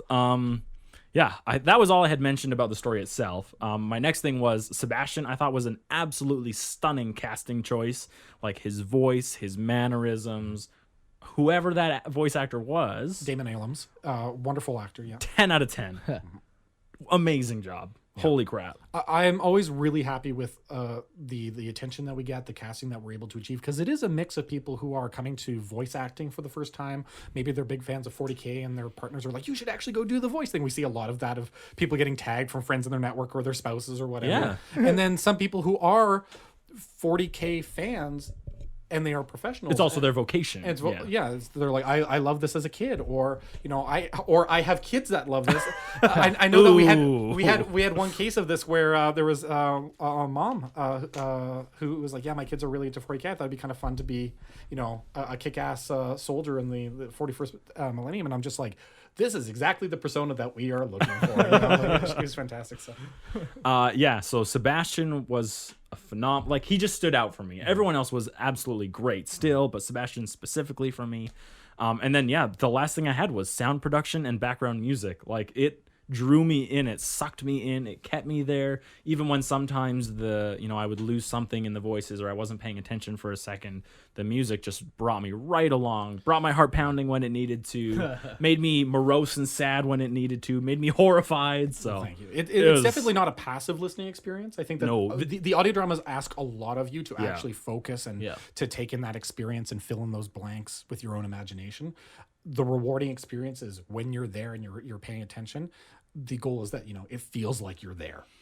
Yeah, my suggestion as well for listening to these, which by now you should have already done, first of all. But man, doing this in a moment where you can shut the blinds, close the eyes. It's raining outside. Yeah, preferably. lie in bed, sit down on a couch, try not to have as many distractions as possible because these aren't like audiobooks. Like, these are full things. That's the where misconception. Yeah. You really need to devote brain power to build the scene that is being described to you, and it's so rewarding. Yeah. The more engaged you are, the more you'll get. You can still pick them up and listen. They're not Yeah, of accessible course, that way, of course. I think the way to really eke out every level of enjoyment, though, is to truly focus on them. Yeah, it's like watching TV. You're not in the other room. Yeah, exactly. Yeah, and you can throw stuff on when you're at work or whatever, but are you really watching The Office for the 700th time? So, or is it just background noise? Exactly. This should not be background noise. This should give full attention. Thank you. Anyways, Hounds of Bedlam, phenomenal. So when do they change their name from Hounds of Sable to Hounds of Bedlam? So I would argue that once Sable has been split, once he's been fractured, they are, to all reputation, the Hounds of Sable, but they are operating as a force of Bedlam, a force of aimless. They're trying to find their purpose again, and once they find that purpose, they are really a force of Bedlam. Okay. So it's a bit metaphoric in that way, but if you were going to say that, Sable comes back at the end and he, his spirit is completed, if that's the narrative that you choose at the end, they are definitely the Hounds of Bedlam by the end. Well, of that. that makes sense because Sable is no longer Sable at that point. No, he is something far worse. He's a demon, and you got to listen to it because no matter what I say, it's not going to evoke the emotion. I'm glad that you picked actually Unless the one uniform. of us starts doing sound effects while you're trying to describe it. Mark, stop just rubbing your hand on your body. That's not the scream we're looking for. I scream watching him do that. So That's the scream we're looking for. yeah. But there's a lot of good tidbits in there, honestly. The suit, the uniform of how much Sable loved it. You can and at the pick end. apart Yeah. so much crap in that thing. I will say, if there was one of the acts that I struggled through the most, looking back on it, it is Act 1. It's only because it's the most confusing. And I was at that moment wondering, I'm like, man, do they have a script that I could follow along?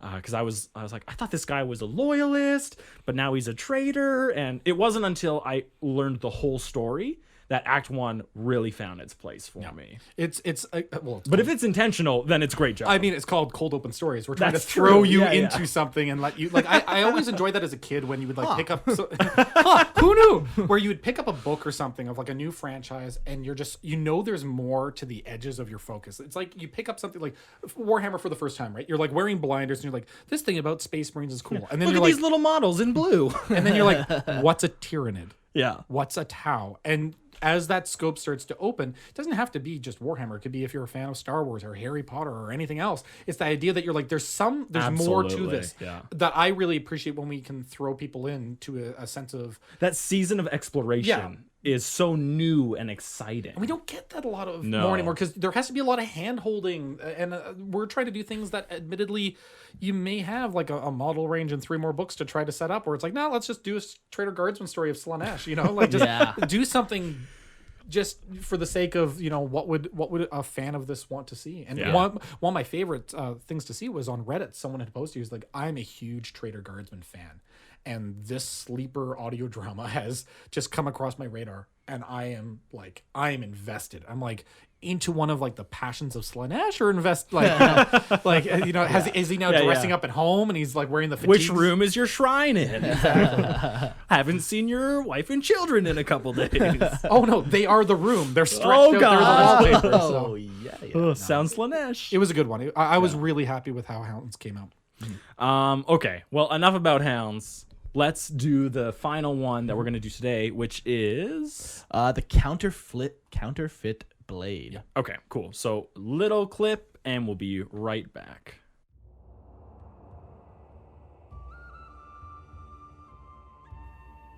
We leap through the space, beyond space. The skiffs navigate the labyrinth realm, and when we emerge, the safety and tranquility of the webway is ripped away. We step into mayhem, into war.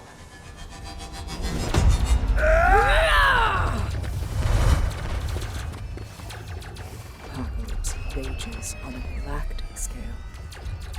Entire sectors expunged of life and erased from existence. The Ingir and their soulless Necrontyr fight with vigor. We have gods on our side. For Cain! The gods' words empower us, and we take on the Necrontyr with only a handful of warriors.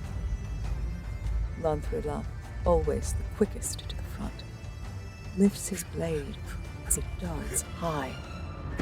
Rust and perish! And what I see next is the wrath of divinity. So that is Agtril, and Mark, you listened to that one. Yeah, okay. I like this one. Out of all the ones I've listened to, this one's my favorite. Really? Yeah. Like, Oh boy. man, Better than March for Mars.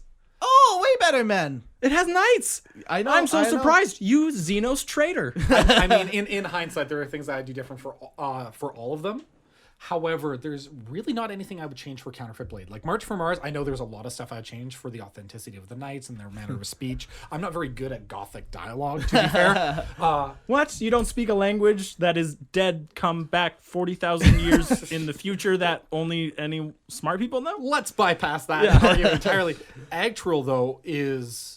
Well, you tell me about what your impression was, because it's a three. Yeah, I don't know it's anything about it. So I'll give give me you the a- little summary. Yes, Basically, the way I would describe this as psychic archaeology with an Eldar. So it's a bone singer who goes to like this psychic wraithbone coral set on like a volcanic wasteland, and eventually she's trying to work her way in psychically and like reading the veins of the coral, trying to find a way inside, and she's spending days upon days. But during this time, like what really sticks out to me is like the dialogue of the lady is so eloquent. The one line when describing this like coral wraithbone construction is it was withstood a million tomorrows. What's one more? Wow. And just like this, like everything's so poetic and like she's very good. The dialogue's amazing. This is what I'm trying to say. It is the most poetic of all of Yeah. the stories because, let's be fair, we're talking about space elves. Yeah, I feel that would be a exactly. bit of a disservice to not have that sort of esoteric way of speaking. There's definitely something elevated that everyone subscribes to the Eldar, whether it's the way they walk or talk or even wage war. Yeah, you know? and you pick up on that right Wow, away. And very like, cool. Writing aliens it's got to be tough, like writing from an alien's perspective. But I think you did a good enough job of it as you pretty much can. Like the perspectives have to be very odd and alien, and what we get by leaping into this is there are no human characters. Yeah. So we are naturally providing our own human associations to them. And I think that that's a pretty fair way to do it. When you have humans and aliens interacting, you have to talk about the otherness. Sure. This is an Eldar perspective, but the story of Agtril is, you're right, it is Eldar archaeology. Psychic archaeology. Trying to find a linkage to the past in order to really forestall the dying of the Eldar race. And in doing so, we encounter Benaruin, who is our protagonist of this story. And we find that there's a creative connection, though, to the Eldar of the past, the very distant past, of the War in Heaven. Yeah. When the Eldar are fighting against the Eldari are fighting against the Necron/Necron tier.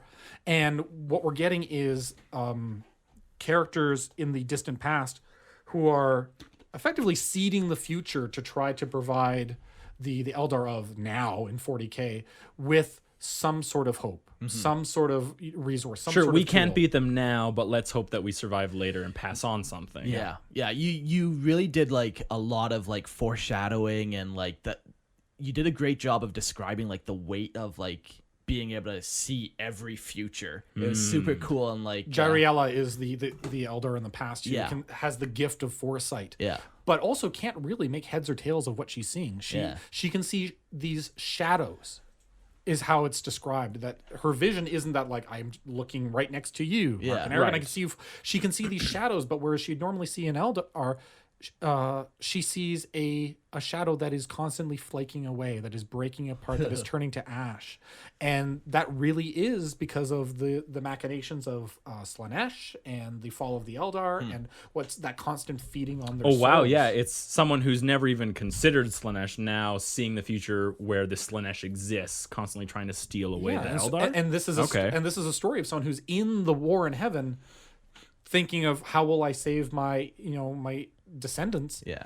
And it's like there's this total out of left field thing that is not even central to the story, just to understand that the Eldari are about to fall in some very hard times. Yeah. And it's So- going to be a really long fight. Yeah, so let's get into it. So the main character and her bodyguard, Yep. there's two Eldar, Yep. they make their way inside eventually, and they find like ancient ruins essentially from Vol. Yep. They find Wow. Vol's forge where he made like the 100 sword. Okay. And it's super cool. And it's like, and as she's going through, she's getting like, you get these flashbacks of like these ancient Eldar characters who were gifted the swords of Vol during the war. Jariella and Lanthrulak are the two characters. Yeah. You hear in that clip of the one guy talking like Rustin Parrish, like he's this ancient Eldar hero who's wielding a sword of Vol against a Necron. Wow, And, like a mythological creature almost. yeah, and like your way of describing the sword, it's like when it's swung, it's like what can stand it? It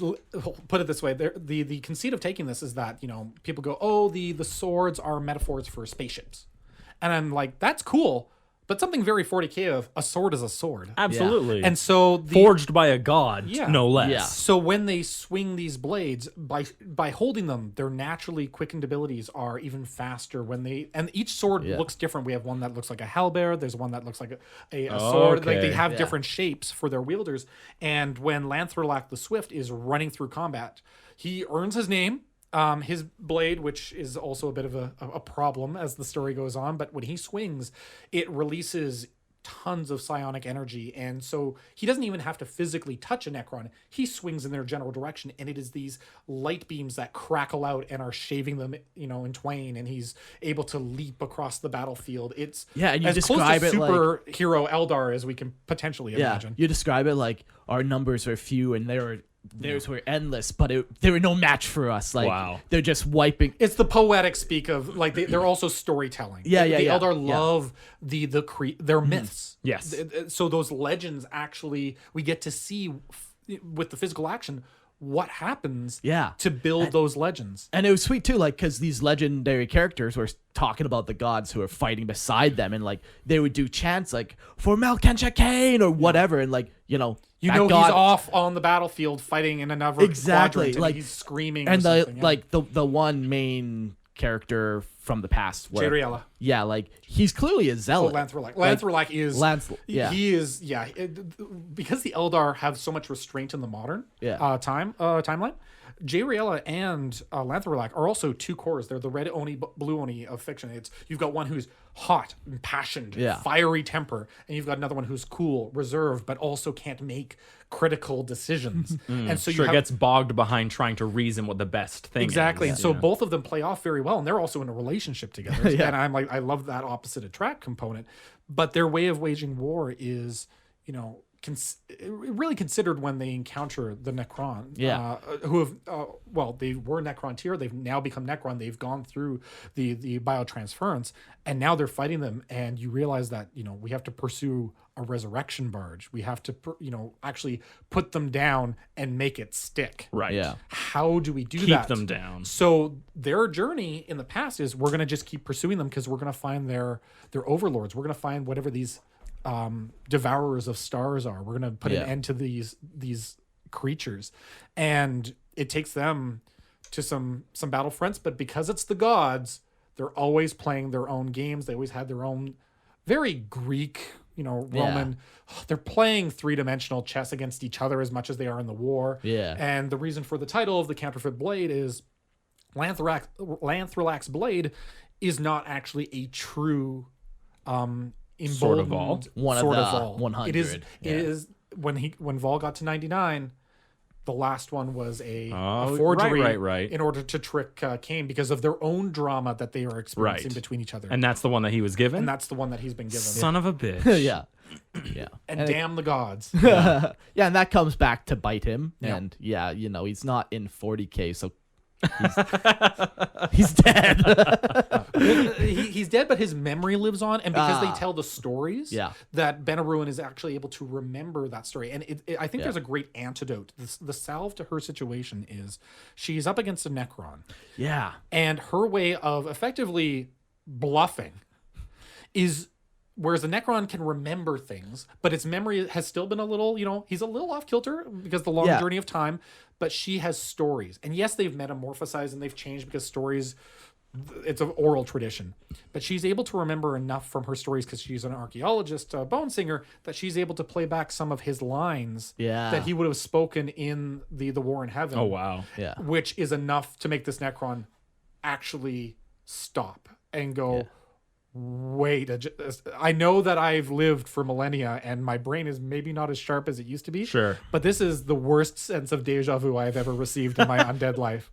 Yeah, let's talk about the Necron. I think you did such a great job of just truly capturing the inescapableness of him. He's threatening as hell. Yeah, his dialogue. It's like, you think you won this?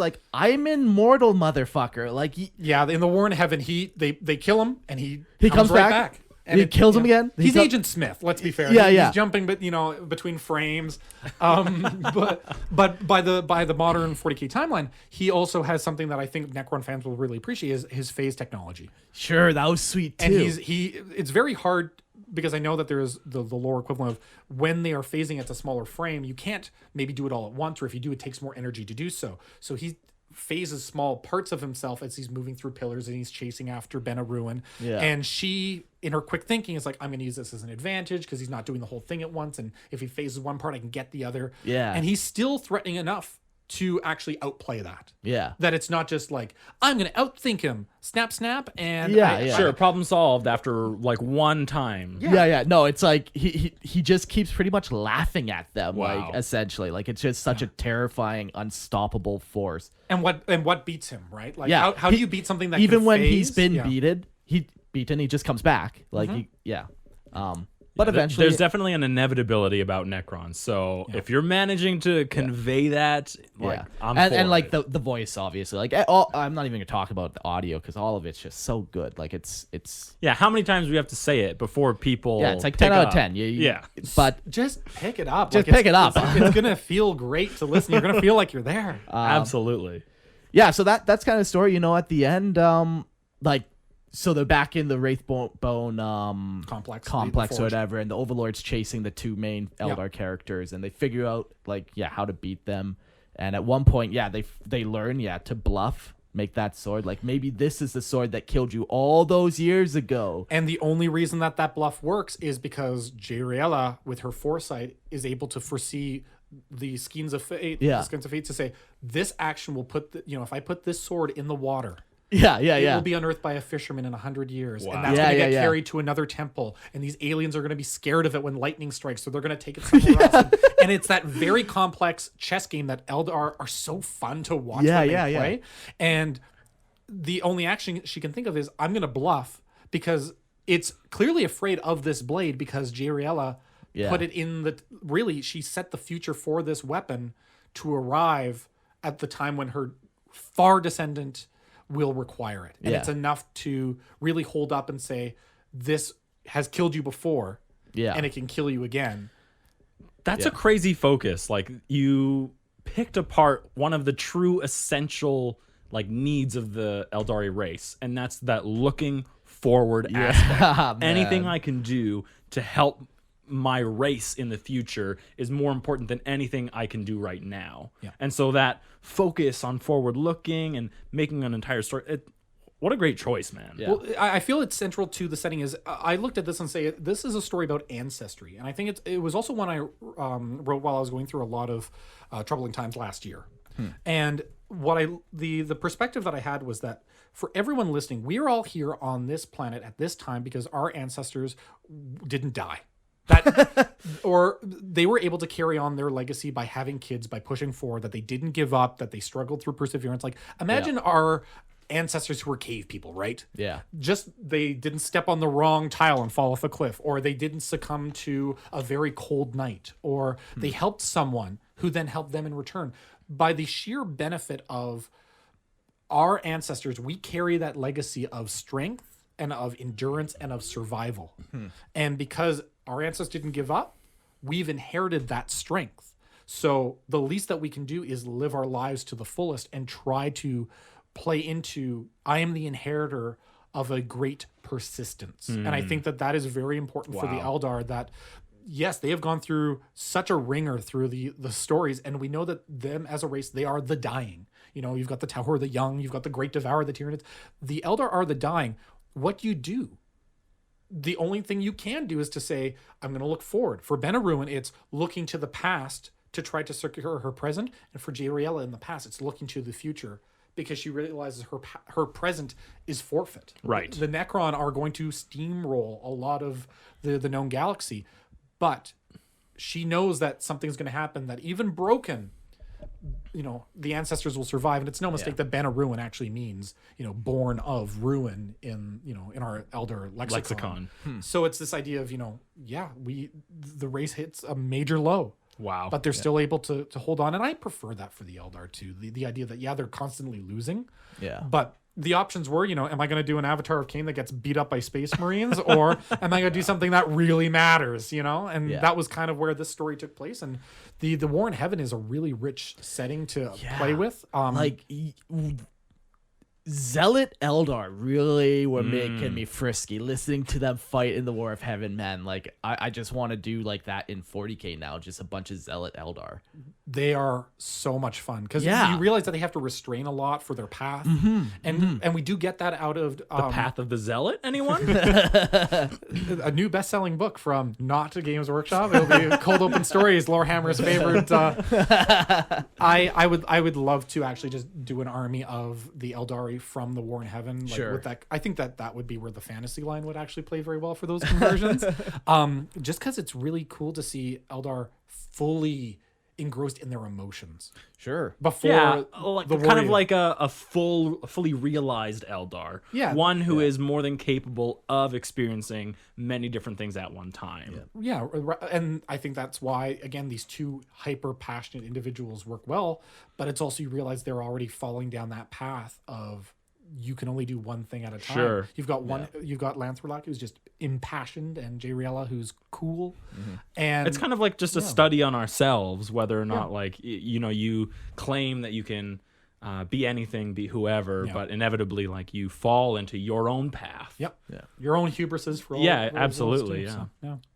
So the Eldar makes the bluff, and the Necron just fades away. Well, wow. Phases. He phases away. He doesn't turn to dust. This isn't the Rust and perish? Rust and perish. No. Yeah. So the bluff is enough to work, and the that handing down of stories, which we probably have the Harlequins to thank at some point of helping that. But she's able to kind of remember his cant or his way of speaking, his quotes and his lines that he would have screamed in the war.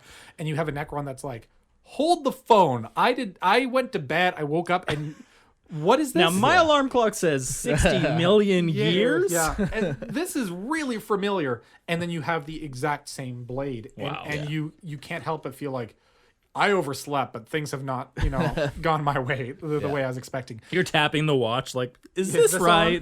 And yeah, he makes a tactical Well, exit. I like that though, because he's an overlord. He's not just gonna run in and get slaughtered. I don't know. It would have felt like You've got a blade that can you swing the wrist and it like rips entire. Yeah, like it would have just been like a slap in the Necron's face, kind of like he's better than that. He didn't need to go out that way again. There's definitely like I think you can play the Necron multiple different ways, and people are too scared. Like a lot of them are just like, oh, they're unkillable robots, and they have no like respect or kind of like they don't weight life with anything. But to an overlord, like yeah, sure, he's a prideful being. Why would he risk dying? Yeah, he's again? a great line for that. Actually, is like what to the same way as where Ben Rune's like what's another day more as the structure stands. Yeah, they're both ancient races. He even has his own moment of it. It's like, well, what is time to creatures like us? And he starts to like make his way out, and you're like, this is another long war for them. It's maybe Benaruin is, she takes the sword and it gets handed down more generations, but it's a great bluff because all of its magic had been tapped. All of its energies were a forgery. So the fact that the Necron did not it had enough energy to bluff. Yeah. But the Necron's like, I'm just not gonna take this chance because he is he is really the only one in the story who actually felt it. He gets a point blank, very close acquaintance with the blade many times as they fight over the battlefield, and it does have a bit of a damaging effect, probably more on his ego than anything. Okay. But you can't get hit with a god blade and not wake up with a little bit of residual there loss. has to be some kind of consequence, especially when you're merging a race who has zero psychic presence or ability to work in that psychic arena, to be killed with something on the level that a god has made you. And for Immortai the Necron, that consequence is he learns fear. That's cool. Okay. He can come back a million times, but all those battles with the ancient Eldari and then this moment of seeing the blade again, he actually has gained something that's very human. It's not this omnipotent power. He has a moment where his foot kind of has a half step back, and because the Eldar are super focused on the ability to read body language and the minutia on the battlefield, realizes that step is enough to go, he's seen this. Yeah. Something made him pause in what I'm doing. And because he's been chasing me around and he broke my arm and all this other stuff, I'm pretty sure it's not me. So what changed? And you realize it's this blade. And so the greatest gift that Lantherlac, although he passes, he's killed, his gift to the future is he gave a Necron fear. And Jariella gave an ancestor a blade to be able to have a connection to the past and a strength to stand up for the future. Those are incredible gifts to receive from your ancestors to say, I can endure even in these tough times now, and maybe there can be a future for the Eldari. Yeah. Wow. I only had one other question. What is a Nightstone at the very beginning? Oh, yeah. So, there is some interesting stuff in old books for 40K that I found where the way that Wraithbone is described is either very much like coral, or it's also kind of like a broken glass.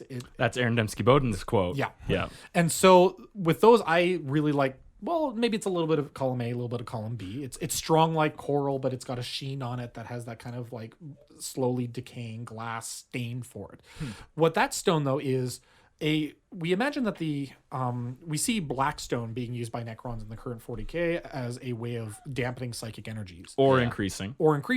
Nightstone is the gods of the Eldar pantheon actually had a full mastery, well, Vol did at the very least. So what he's done is he has Wraithbone and he has Blackstone, and he's actually fused them together into a different form of forged material.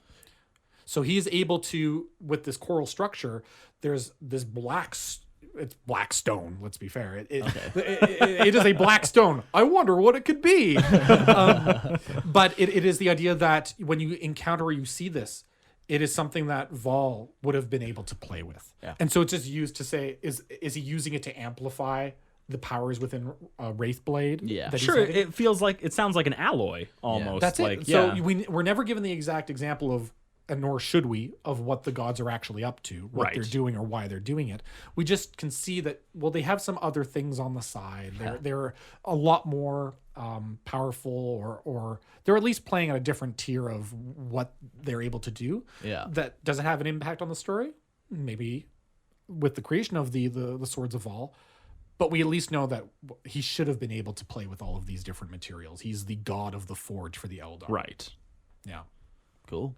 So what was Nightstone used for? It was in just the- as a ward, like as she's like preparing herself to like bond, maybe is the word, with the Wraithstone construct. She puts on like a ward or whatever. It's Okay. very clear what it does, and it's pretty. But obvious it's just that the Blackstone. name of it was. She's an archaeologist, so she would have Yeah. been able to maybe pick this up from another planet or Okay. her other pursuits. And we're not given the explanation of how they found this world. Yeah. But if you've got something that is covered in Wraithbone, but it's also covered in Blackstone, it's going to be messing with your psychic ability Sure. to find it. Yeah. So in one way, it can help keep it hidden, but it's kind of like the TARDIS, really. What is inside this structure, you get in there, and then you're like, wow, this is a magnificent, huge forge. Yeah. So yeah, it pulls a couple different narrative conceits, but Yeah, it was cool too hearing like I'm no means an Eldar mythology expert, but like hearing them constantly pulling out like names and all that stuff, and like I didn't even have to bother to check it. I just trust you, but oh, it was yeah. But it Well, was it's not Lorehammer. exactly. There was actual your research source. done. Yeah, exactly. Yeah, but yeah, it was just so cool, like how you weave like in different like even just in casual speech, they'd say some type of the crone, or you're just, exactly just religious stuff. But it was just so nice in it. Well, with the Imperium, you get religious doctrine and zealotry. Yeah. With the Eldar, you get legend, storytelling, and myth. Mm-hmm. And I always try to find 3 words that describe each faction to say what makes them cool. Why would I want to play this? And the Eldar have a lot of cool things in the way that they refer to their own mythology, the way that they tell themselves stories that may or may not even be true, yeah. really to cement their ego. Okay. This is just, we actually get to see a little bit of it in the past and how that is impacting them now in the future, which is great. Yeah, it was great. I love just a different alien. So good. Such a completely different thing. More aliens are coming. Xenos Psychic- fans who have felt that there's a bit of a lack in stories. We're gonna our next one. We're gonna be getting the coalition of auxiliaries and the Tau. So. Ooh, yeah. Yeah. Is that is the Counterfeit Blade inspired by the Mummy? Is it inspired by the Mummy? Yeah. Yeah, Why because there's a tomb. They go down. They get attacked by a skeleton. Spooky dooky. Yeah, tell us the truth, huh? rituals. I mean, I tried to get in touch with Brendan Fraser's, agent, and Rachel Weisz was actually attached to the project for a short time. I believe that, yeah. She would have made a great Benaruin, let's be fair. Okay. Actually, was 100% completely based on the Mummy. Do you like that? Are you proud of me? I did a cultural reference for you. Thank you. Your own. When would that movie come out, Eric? Actually, oddly enough, you know what movie I watched recently? Huh. Scorpion King. Oh, perfect. wow. The best of all the mummies. I don't know. Mummy, geez, that must have been like early 90s. Yeah. Well, thanks for sharing. We got some questions from our Discord people that I've we're got them gonna that we'll read. First question. Or I guess you got it too. I got it. All right, go for it. So yeah, we did a little AMA in our Discord. Told people that you were going to be on. So we said, hey, if you got a question for Colyn, now's the time. So let's do this. Classic memes here. Can you ask why it's not hot clothes stories? Yeah. Well, Hot Cross Buns was too close. And just wanted to make sure there was no copyright infringement. Next call. question. Okay. What software do you use to put together your episodes, and how long does story / script writing take you? I'll answer script writing first. Okay. To write a story usually is, I would say it's an hour a night minimum to be working on a script. That usually goes on for about 2 months. So it's 2 months of dedicated writing. There is one overlap during a casting call where a story has been written and the casting call is out there, but we at least have the outline of how the story is going to play out, and we're just kind of like filling in some of the blanks as we go along. There's rewrites that happen after. of course, after you've recorded, some stuff works, some stuff doesn't, and you may have some callbacks. But yeah, you're looking at an hour per night commitment over the course of 2 months, and then that's just for the writing. Yeah. Does not include the rest of the work. A single audio drama for 35 minutes, you could be looking at about maybe 20 to 40 hours of work that goes into a single episode. Yeah, okay. And that's just my time. That doesn't include the actors, other people Communications making back and music. forth and like, Yeah. Wow. or art for the covers. Like it's a lot of time goes into these to create something that feels authentic, feels lived in, and that can transport you away. Right. So, next question from Bones of Smite. What inspired you to do this then? I was 'Cause obviously it's a lot of work. It is. I had always had a big love for old audio dramas, like the golden age of radio. We're talking about like 50s and 60s, like The Spirit or the Shadow. And I had listened to a 40K audio drama, or it was an audio book, and I was like, oh, that's cool. I wonder what the audio dramas would be like. And the thing that got me about the audio drama was it just didn't have the immersive feel that I was looking for as a listener. Okay. And I had been working with you guys actually on lore posts, and I felt that I was getting a better handle of the universe. And I was like, well, let me just try to go ahead and write something as a proof of concept. And that's what Echo of Satellite 66B became. Yeah, man. I remember when you showed me that. It blew me away. And like you were showing me the first cuts or whatever. Yeah. And oh, man, it was crazy. It was just really saying, like, I want to create something that I would listen to. Yeah. Like, that's the most you can hope for as creative. But each one has now had a incremental, like, you ask me what got me into it. Yeah. That's what got me into it. If you ask me Sure. which one, like, what makes each one different of, like, what was the thing I was trying to achieve, radically different for every single one. Yeah. Just the initiative or the thought, like, Echo was a proof of concept. March was about saying, can we do one without internal monologue? Can we just, like, whisk people away? When all lights Sure, have it's gone only out? dialogue as if Exactly. you're right there with them. Yeah. When all lights have gone out was about how can we do a long story, because these were only like 20 minutes. Yeah. So let's do a 45. Let's see how long we can keep people's attention. Cog was let's do a serialized, story and try to work out that pacing. However small was about bringing in other voices, other authors, other scriptwriters. Counterfeit Blade was something. Can I speak to something very personal, very emotive to how I have my own worldview? And fuse that with 40K in a way that feels authentic. So Agtril is the most personal story to me, that idea of strength and resilience and looking to your past, but is also the one that I did probably the most work on research for, trying to really get the Eldar story and their creation myth and figuring that out. It felt right. Yeah. Like it felt like you did do that research for Yeah. sure. And then Hounds of Bedlam was, I wing it. No, That was just to see if I could toss it together. was about saying, well, how 20-minute drama. how do I up the production value? Hounds was about a technical achievement, but also we really trying to fill a gap of there aren't any traitor guardsman stories. Yeah. Where do I see this? We got yesterday's news, which was about saying, can we do something that there isn't a fight scene? Working with another author, so that was Daniel Somerville. Yeah, that's a completely different aspect of 40K. Yeah. Almost inevitably, 40K involves violence. Yeah. because in the future there was only war. Yeah. But this is more of a war is can take many different forms. It's, are you fighting with combat, violence. or are you fighting the idea that violence can kind of transcend this physicality. Yeah. And then the next one coming out that we're doing the casting call for, or right now, really what we're talking about is diversity of voice. Okay. So aliens and global talent. Like this is our largest reaching global audition that we've done. We have a lot of different countries that are participating right now. We do encourage people to say, this is something that if you have an accent, English is your second language, this is the one that you probably would say, jump in. A lot of people are concerned about their own pronunciation or if English is a second language. I used to work with newcomers to Canada here and helping people with language levels. There's nothing wrong with having an accent. It's literally, it doesn't change your intellectual level or anything. It just changes your way of pronunciating the word. Pronunciating, God Lord, that's the way I'm talking. It just changes your way of communicating.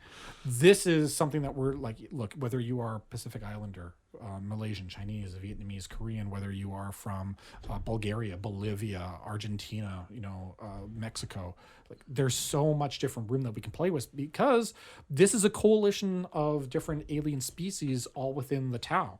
Yeah.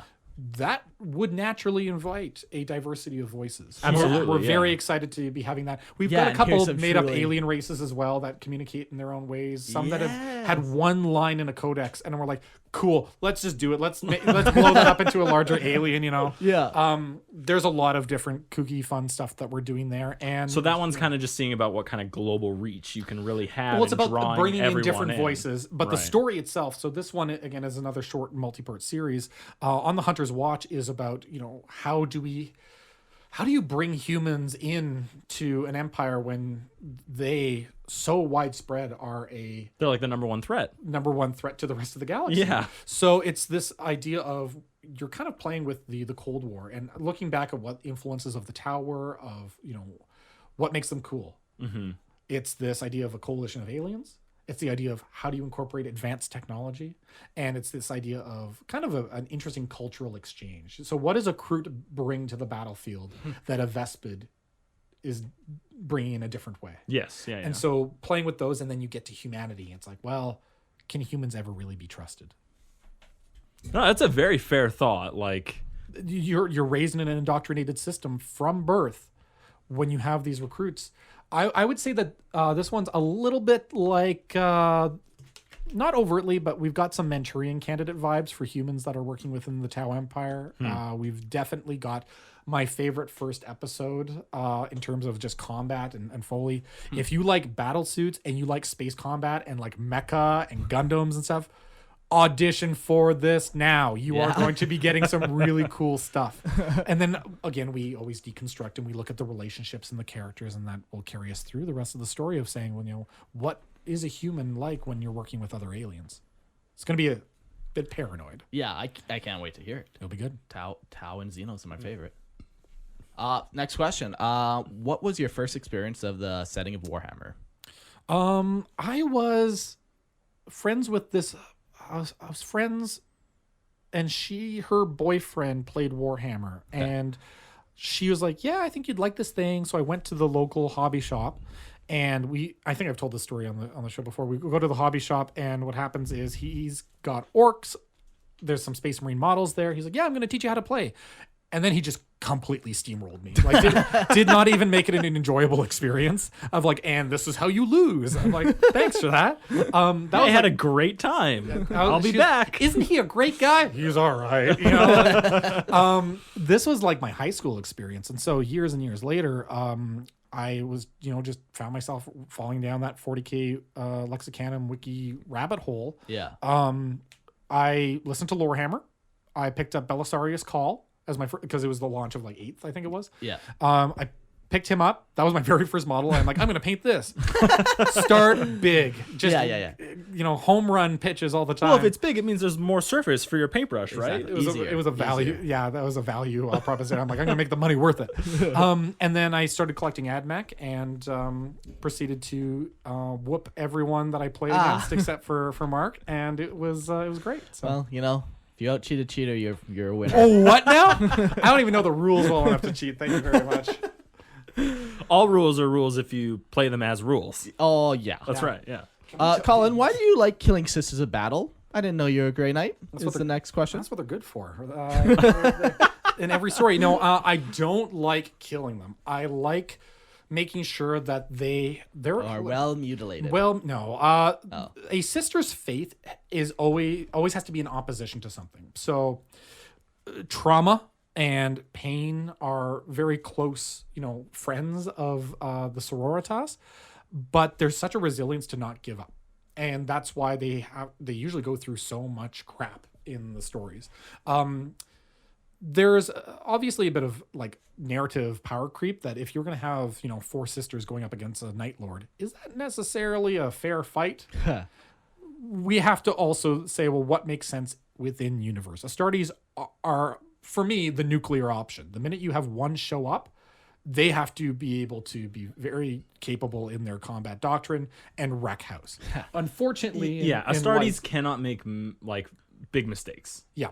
And usually their mistakes, though, are ego-driven because absolutely through the hubris. Through their hubris. Yes. So for sisters, for them, it's a journey, and really, Lights is kind of a precursor story. We will be returning to them one day. they are. We touch on them in their early days where they're still trying to figure out, what does a faith militant look like? I know a lot of 40k stories about Sororitas are about, they are almost like Astartes, right? They are There's always capable. a need to just like compare them next to the It's Astartes. the female version of Astartes. Yeah, you constantly hear that thrown at you. My perception, the storytelling that I prefer for them, though, is that it is still a faith order. Yes, they are going to grow and have these incredible combat doctrines, but they are not an Astartes.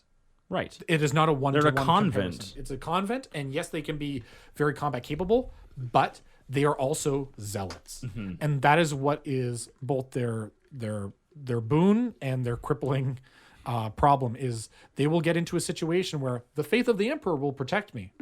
It won't. It won't. However, with the cicatrix, sometimes it will.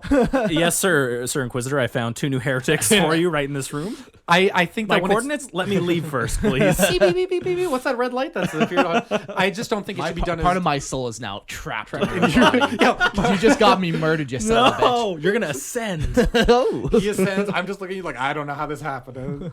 You just can't use it as Deus Ex Machina for like the Emperor will always protect. Yeah, the Emperor protects, but there's always a cost. Yes. Sure. The awesome thing about Sisters though is that even when the Emperor doesn't protect, he still will next time. Which is a great thing with Sisters. Yes. Yeah. We'll be touching on that a little bit about the because the Imperium is a death cult. Yes. And so whenever Parts of it for sure. whenever it doesn't go, whenever their predictions don't come true, what do? Do you say that all of your beliefs are no? You reassess. You reassess. You kick the yardstick down Yeah. the field, and you say, it was just our faith being tested. Yeah. Or we interpreted something incorrectly. It's our fault. We are the will of God would not be wrong. Exactly. So it must be us. So we're gonna go, flagellate this guy who got it wrong, and we'll just keep it going. But we will be penitent because obviously we didn't read the signs properly. So if you do look at the cover art for on the Hunter's Watch, the character, and that's on the front page, the character's hair should be a tip off of the sort of doctrine that we're dealing with when we talk about humans entering the Tau Empire. Interesting. Yeah. Okay. Next question. Do you have any plans to do any Age of Sigmar audio stuff, or are you just 40K? We've been talking a lot of, so there is multiple different ways to approach this. We will be looking at Age of Sigmar from our short fiction and fast fiction content before we do audio dramas. Okay. In a significant Start way. there. Start there. Provide people with a little bit of groundswell attention to understand the setting. We wouldn't launch straight into audio dramas. We also do have original content that's going to be coming from Cold Open Stories, and we're going to be doing some exciting stuff with that at the end of this year. Okay. So you won't have to wait too long for some fantasy options, but audio dramas are just something that are a little bit further away. Yeah. Fair enough. It's cool to hear that it's not off the table. Like Yeah, we do want to provide multiple, venues, franchises for people to be able to engage in, because really Franchises. Yeah, Does that mean you're like entering into a new setting, say Star Wars, Star Trek? Interesting. You caught him. So we are going into original content, but we would not say no to other franchises appearing on coldopenstories.com. Let me start writing about a Jedi. Named Erickson. That's right, the most powerful Sith ever to rule. There'll be one Voiced story by to that Eric. one. Yeah. Yeah. It better be voiced by Eric.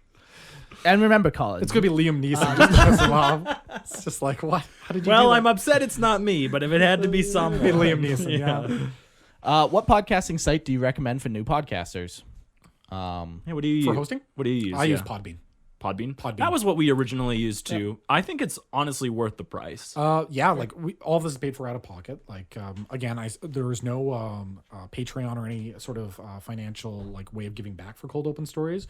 We actually do have different charities that we support. So if people are looking to support the work that we do, we say that, since day one, we're not looking for your money. Yeah. We're saying if you want to make a contribution, thank us.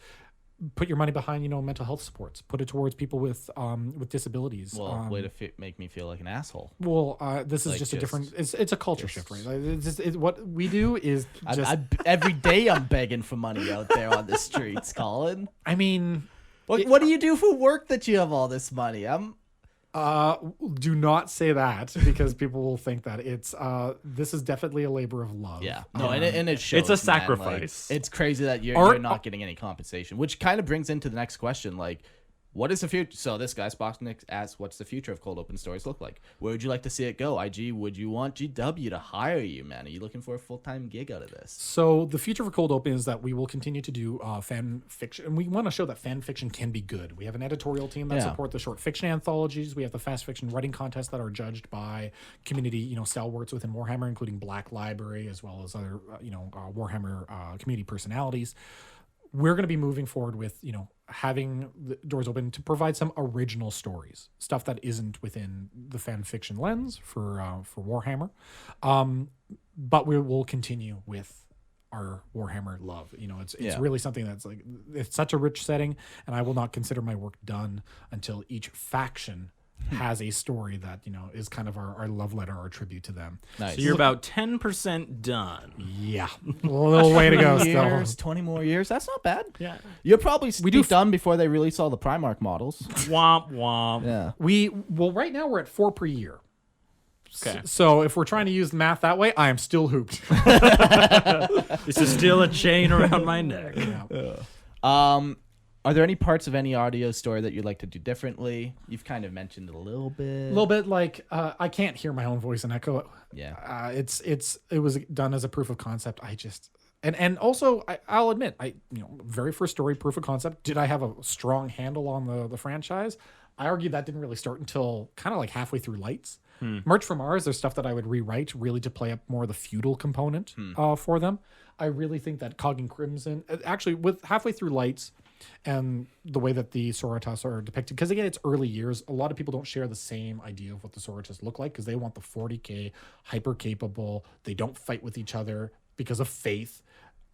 They want female power Astartes. Yeah, and I prefer that it is people of very askew faith thrust together in a military combat situation. This is not the Marines, although that's what they become. Sure. I still like the idea of that, when they describe what a crusade looks like for the ecclesiarchy, it is literally just round up everybody, hop on ships, run across them the in stars, like sardines, and go on a holy war. Yeah. Which, if you think about what the original crusades were, yes, there were organizations, but they were very loosely tied together. And there were so many of them. Yeah, they were competing with each other. Yeah. And it was a different time.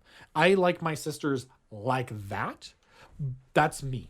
That's my perception. Like the Scouring is my favorite time to explore with what the sisters would be doing. 40k, yes, they can be jumping into the Pariah Nexus. That's not something that I'm going to say that's for me.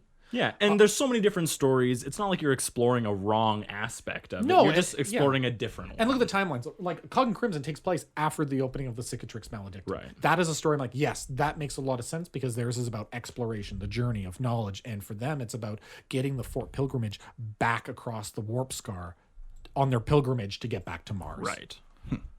Okay, we got 2 more questions. What is your favorite obscure piece of lore that you know? Obscure. Something really out there. Way to put you on the spot. Yeah. Just make something up. It's so obscure no one else will Right? notice. Did you know that there were only 98 Vol swords? What happened to the other 2? It was in a Cracker Jacks box. It was in like the box of cereal or something. It's like in a that. Twinkie. Oh god! Actually, Indestructible. I would say actually that's a really good point, because Lanthrolak and Jay Riella have mentioned in old 40k materials before the War in Heaven kind of became like, we want to make it more nebulous, because the War in Heaven in 40k is used to refer to 2 events. Yes. And it's horrific how those 2 events are so separate. So for me, the obscure knowledge was, I'm like, oh, Lanthrolak the Swift and Jay Riella. They were kind of like leading the Eldari at the time. That was very niche for me. Like, most other people remember the Phoenix Lords or the other leaders of the race before the fall.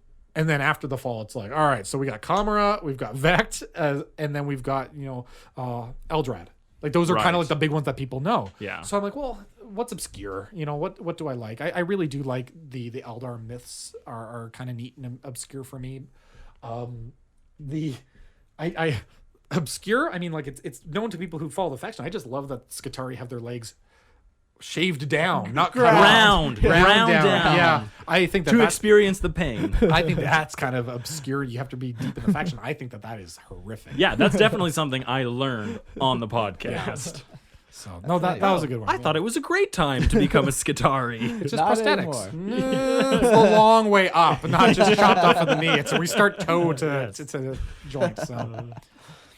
And final question: how do you get the stories, etc., that are in your head out onto some more physical medium? How do you actually get the motivation? You have to make the time. Is the first thing. Like, so telling myself every day I'm going to write for an hour a night at the very least. Like that, telling yourself that you have to hold yourself accountable to that art is important. I think all artists have to do that. It's the same reason people have the 1 hour a night hobby painting. You know, like I you have to make the time. Yep. It's not just going to manifest by you saying, I'm going to do this. I'm going to write it. It's going to be great one day. I think a lot of people hype themselves up. They're going to aspire or do great things. There is no replacement for actually taking the action and doing it. How do I actually put it into writing? I write a lot of crap. I think most of the scripts will have 8 or 9 iterations before there's something that I'm really happy with. I think that's really important, is to realize that even if you're writing for an hour a day for a whole month, your final copy after your revisions and editorials, it might look very different, but it doesn't mean that any of that previous writing was invalid. Oh, absolutely. And it's a process too to like get there. Like Hounds of Bedlam, the ending for that changed 4 times. Sure. Yeah. Agtril, Counterfeit Blade came out in one go. So it's like, you know, what is your process? Sometimes it hits, sometimes it doesn't, but being consistent with it is the most important. And this goes for whether you're writing a little bit of lore for your faction or you want to write stories for any of the contests or submissions or the listener lore or whatnot, is just, you're going to write crap. And I think that the point is like not to be too beholden to the fact that what you're writing is garbage. Like there's a difference. You're going to write stuff that you're not happy with. It's because you have taste. You have learned what you enjoy by the things that have moved you as a person, whether it's a movie that you watched, you're like, wow, you know, I welled up with tears at this one part of this film. It takes a lot of time and effort to get there. Sure. So you recognize what's good storytelling and you know what's not. If you're going to say, I watched The King's Speech and man, that was pretty different than Sharknado. Correct. Those are 2 very different things. Now, you cried during Sharknado because it was a beautiful cinematic achievement. Masterpiece. Masterpiece.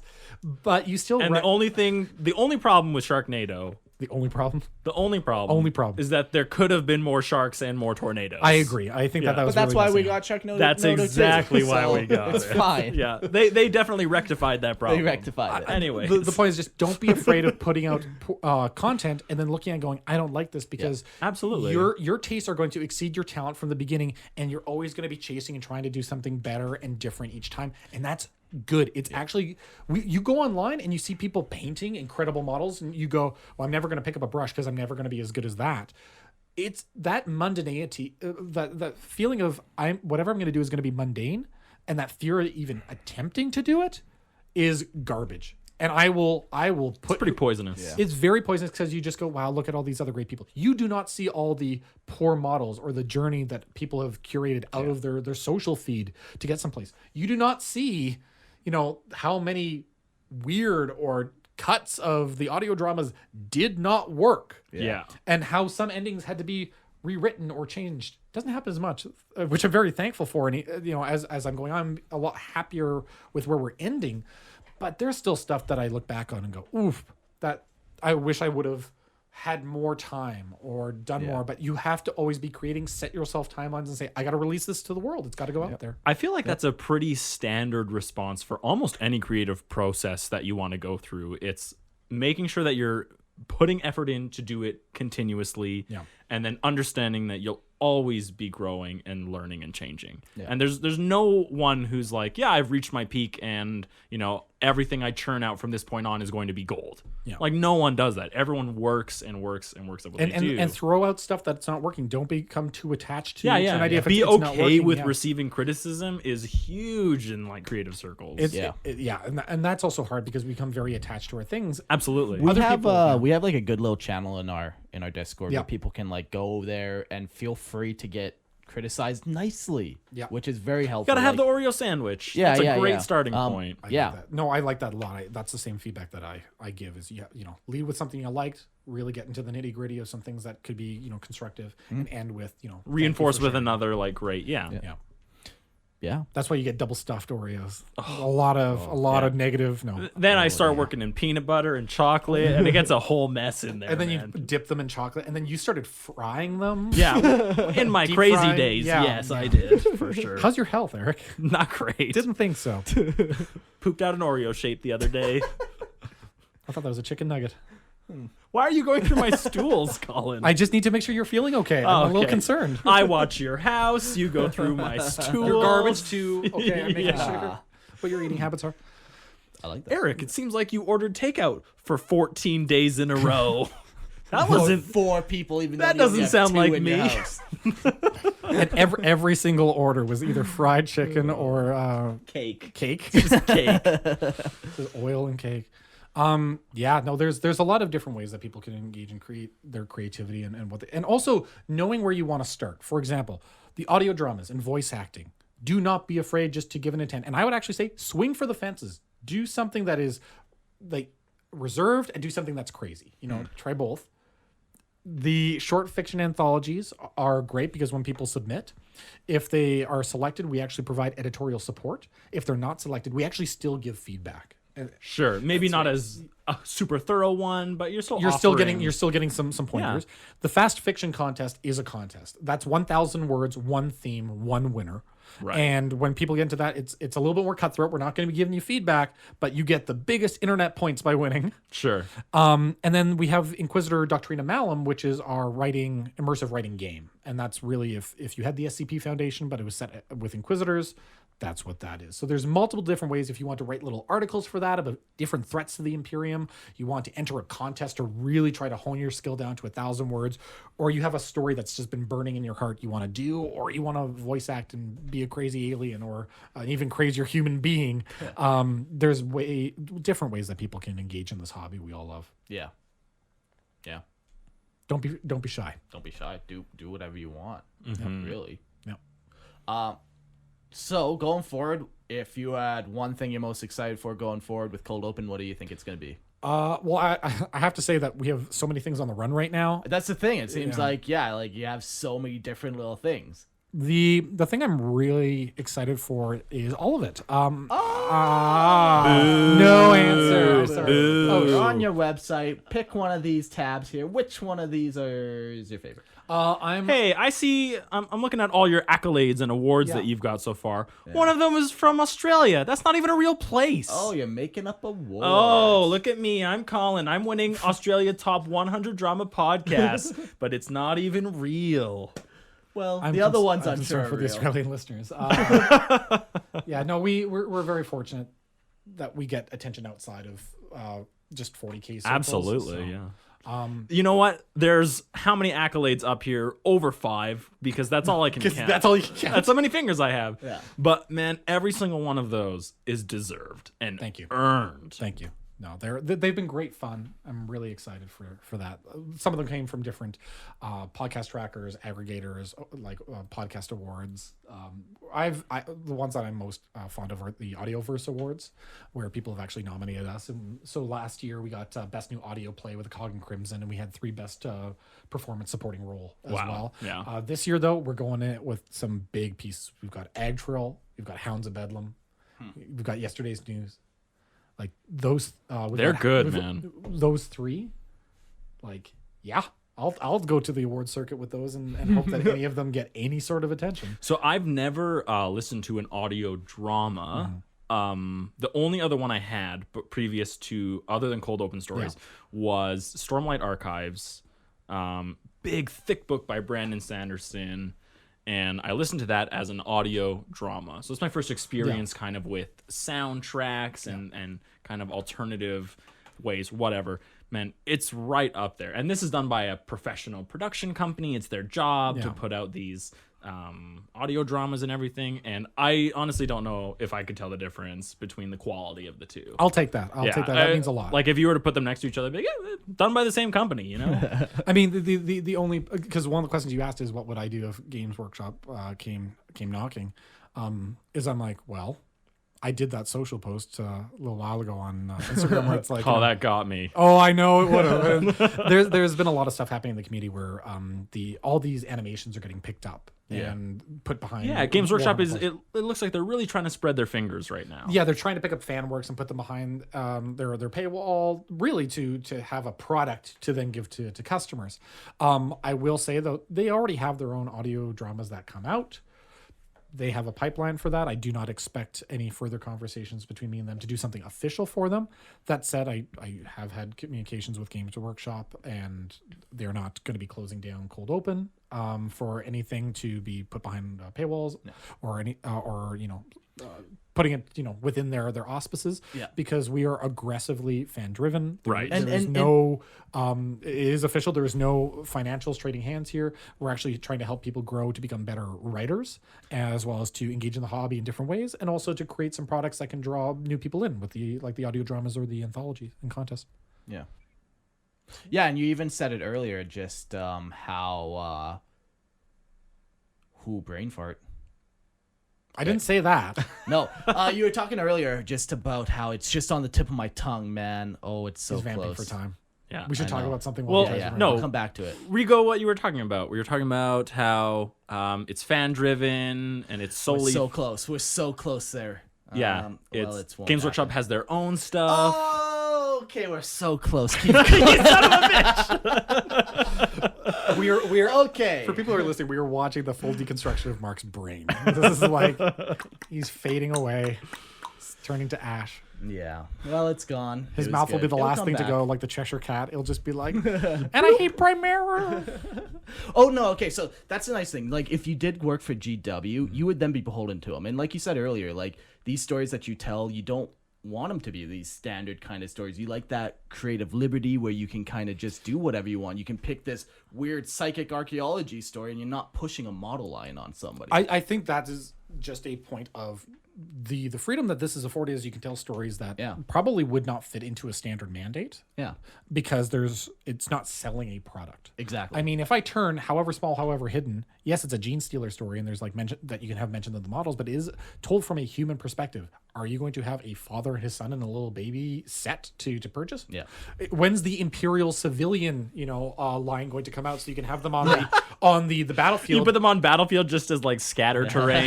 Just scattered. I mean, like They give you cover saves, but you That's remove right. them if it hits the cover. Absolutely. Yeah. I If mean, ever the you get person. saved by cover, I would really like this actually. I think that'd be that would be fantastic. pretty dark. And then you can have like the fall release, which is all the Drukari slaved versions. It's like all they do is that you just replace all the torsos with like chains. Yeah. And then the like Slaanesh shirtless. release. Where The it's Slaanesh all- release, they're just covered in tattoos Yeah. and their Scars, tendons body are mods. Yeah. Yeah. But I mean, yeah, like yes, there's stuff that you could pick up and play and turn this into like a model. Like Cog and Crimson is like I'll put it this way: some of the releases of these did preempt model releases, where I was like, huh. Have I divined something unintended? Like if we scroll down and we take a look at the dramas here, like what was it? It was When All Lights Have Come Out was announced, and then we got the Sisters line. Yeah. Cog and Crimson, and then a little while after we got the Manipulus, the Archaeopters, like all these. However Small was announced, and we got the expanded like motorcycle gene sealers. Okay. And all this, the vehicles and stuff. Agtril, we had neck runs on the story. What happened? 9th edition, neck runs as the main villain. So I'm taking credit for that. Yeah. A huge. Taking credit for it. Of course. Wow. That's directly related to what you did. I didn't know you Hound- could just do that because I've been talking about 40K for the last like 3 years, so I'm taking credit for everything that's been done in the last. Hounds of 3 Bedlam. years. I'm just saying. Traitor Guardsman. Come on, Man, We're that gonna- would be pretty sweet. And yesterday's news, we're gonna get some Administratum people Well, we again. got the first High Lord of Terror model. So yeah, very different though. It's like she's not a We're paper on pusher. our way though. And so now I'm just hoping, we got Tau. What would be better than getting some Guevesa and auxiliaries? some good auxiliaries? Like, Yeah. give me weird and different species. Like, give me a tentacled monster, like holding a a Or pulse fighting rifle or with something. poisonous clouds. Like the ones that change color and look like Yeah. a freaking kaleidoscope. Like, The last thing I need Virus, is yeah. another mech titled XV108-FB4. unless it's open topped, and then you can actually have like different aliens Right. that are included. Fine. At which point you're like, okay, I can model a creature. I will accept a new mech if there is an alien piloting. I just really like the idea of like one of these giant machines, and then there's like a starfish that's the size of my hand piloting it. That's the psychic one. That's the the psychic yeah, one. yeah, right. Yeah. I love it. So it'll be good times when that model comes out. And Absolutely. You're gonna get the Tau human heads because now we have the Imperial Guard release. Yeah. Humans always as a model sell well. So Gene Stealers are the horrifying Tyranid version of that. We've got the new Guardsman models. I want our Trader Guardsmen to get some love with those conversion kits, and I think some Tau human auxiliaries could work too. So Yeah, man. it'll be good. Yeah. That's a lot of stuff going right now. I will Yeah. say. Yeah. What do you say in a time like this? Chicken fingers. Chicken fingers. Oreos. Sandwiches. I think that's That's the end. That's an I episode. think that's all did we it. can say. You leave it on Oreos and chicken fingers, and everyone needs to go watch these stories. Yeah, if this episode didn't, first of all, ruin the 3 stories for you. Some spoilers. Yeah. And you still haven't gone back and listened to them. First of all, what are you doing with your life? Like, what's so important that you're listening to us over the Well, they're stories? listening to Lorehammer, of course, which there are priorities. It does go Lorehammer. I'll go cold open, then LTL. Ooh. So there are priorities to the listening order. So Am I going to get emails from Matt and Dylan after this? we ignore them like every other email. It's That's right. Fine. James complains. Yeah, James. We got one today, and that was I fun. saw that. That's good. Yeah. So you should definitely go check these out. 100% worth your time. Thank you. Yeah. ColdOpenStories.com. Yep. We have fiction and contests really running through the summer. Like we've got June, July are close dates for audio dramas, for contests. So check them out. Yeah, Make sure that you're able to see those.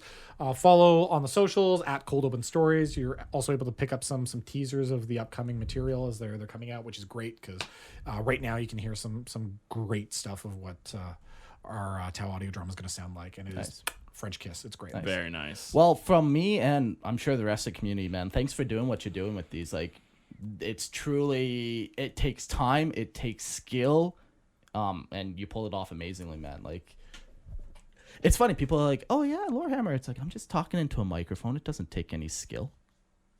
This is incredible what you do up here. Like, it's truly a work like, of art. It's truly like community changing, the level of like expertise that you bring, because no longer will we hear another crappy audio drama. Like, this is the bar. Yeah, this is the standard now. Like, just how Astartes was the standard, like, this is the standard of audio drama for us. So, Well, this is now what I expect, and I'm going to always measure anything I hear now, whether it's other fanfic or Whether Games it's even from Workshop, GW. Yeah, Yeah. Games Workshop official releases or tied to them. This is now what I'm measuring. yeah, man.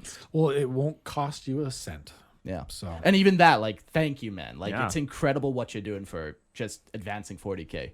thanks, guys. You deserve it. Well, anything else, Mark, before we shut her down? No. Yeah, me neither. Let's blow this popsicle Yeah. stand. You guys want to hear a tease? So next episode, Carcharodons, hold me to it. You liar. I There's know. no way we're doing they're that. not gonna buy it. No It's one's funny. I'm believing just teasing you. these guys. Yeah. Here comes the angry emails. JamesClain@gmail.com. Yeah. You know what? If it isn't Carcharodons, what do you think the next episode is going to be? Send us a message on Discord. Don't send us Hounds of an Bedlam. email. Hounds of Bedlam? Bedlam. Man, you could pick apart that thing. It was... Anyways. It's dance. Yeah. There's a lot there. Thanks for listening, guys. you, we hope everyone. you enjoed. Colin, it was awesome to have you on. Thank you very much for having me. We need to have you on more often. Thanks to everyone for listening and showing up. And we'll see you all next week. Wait, thanks, Eric, to you as well for hosting us. Hey, Okay, you know goodbye. what? Yeah, you're welcome. Thank you.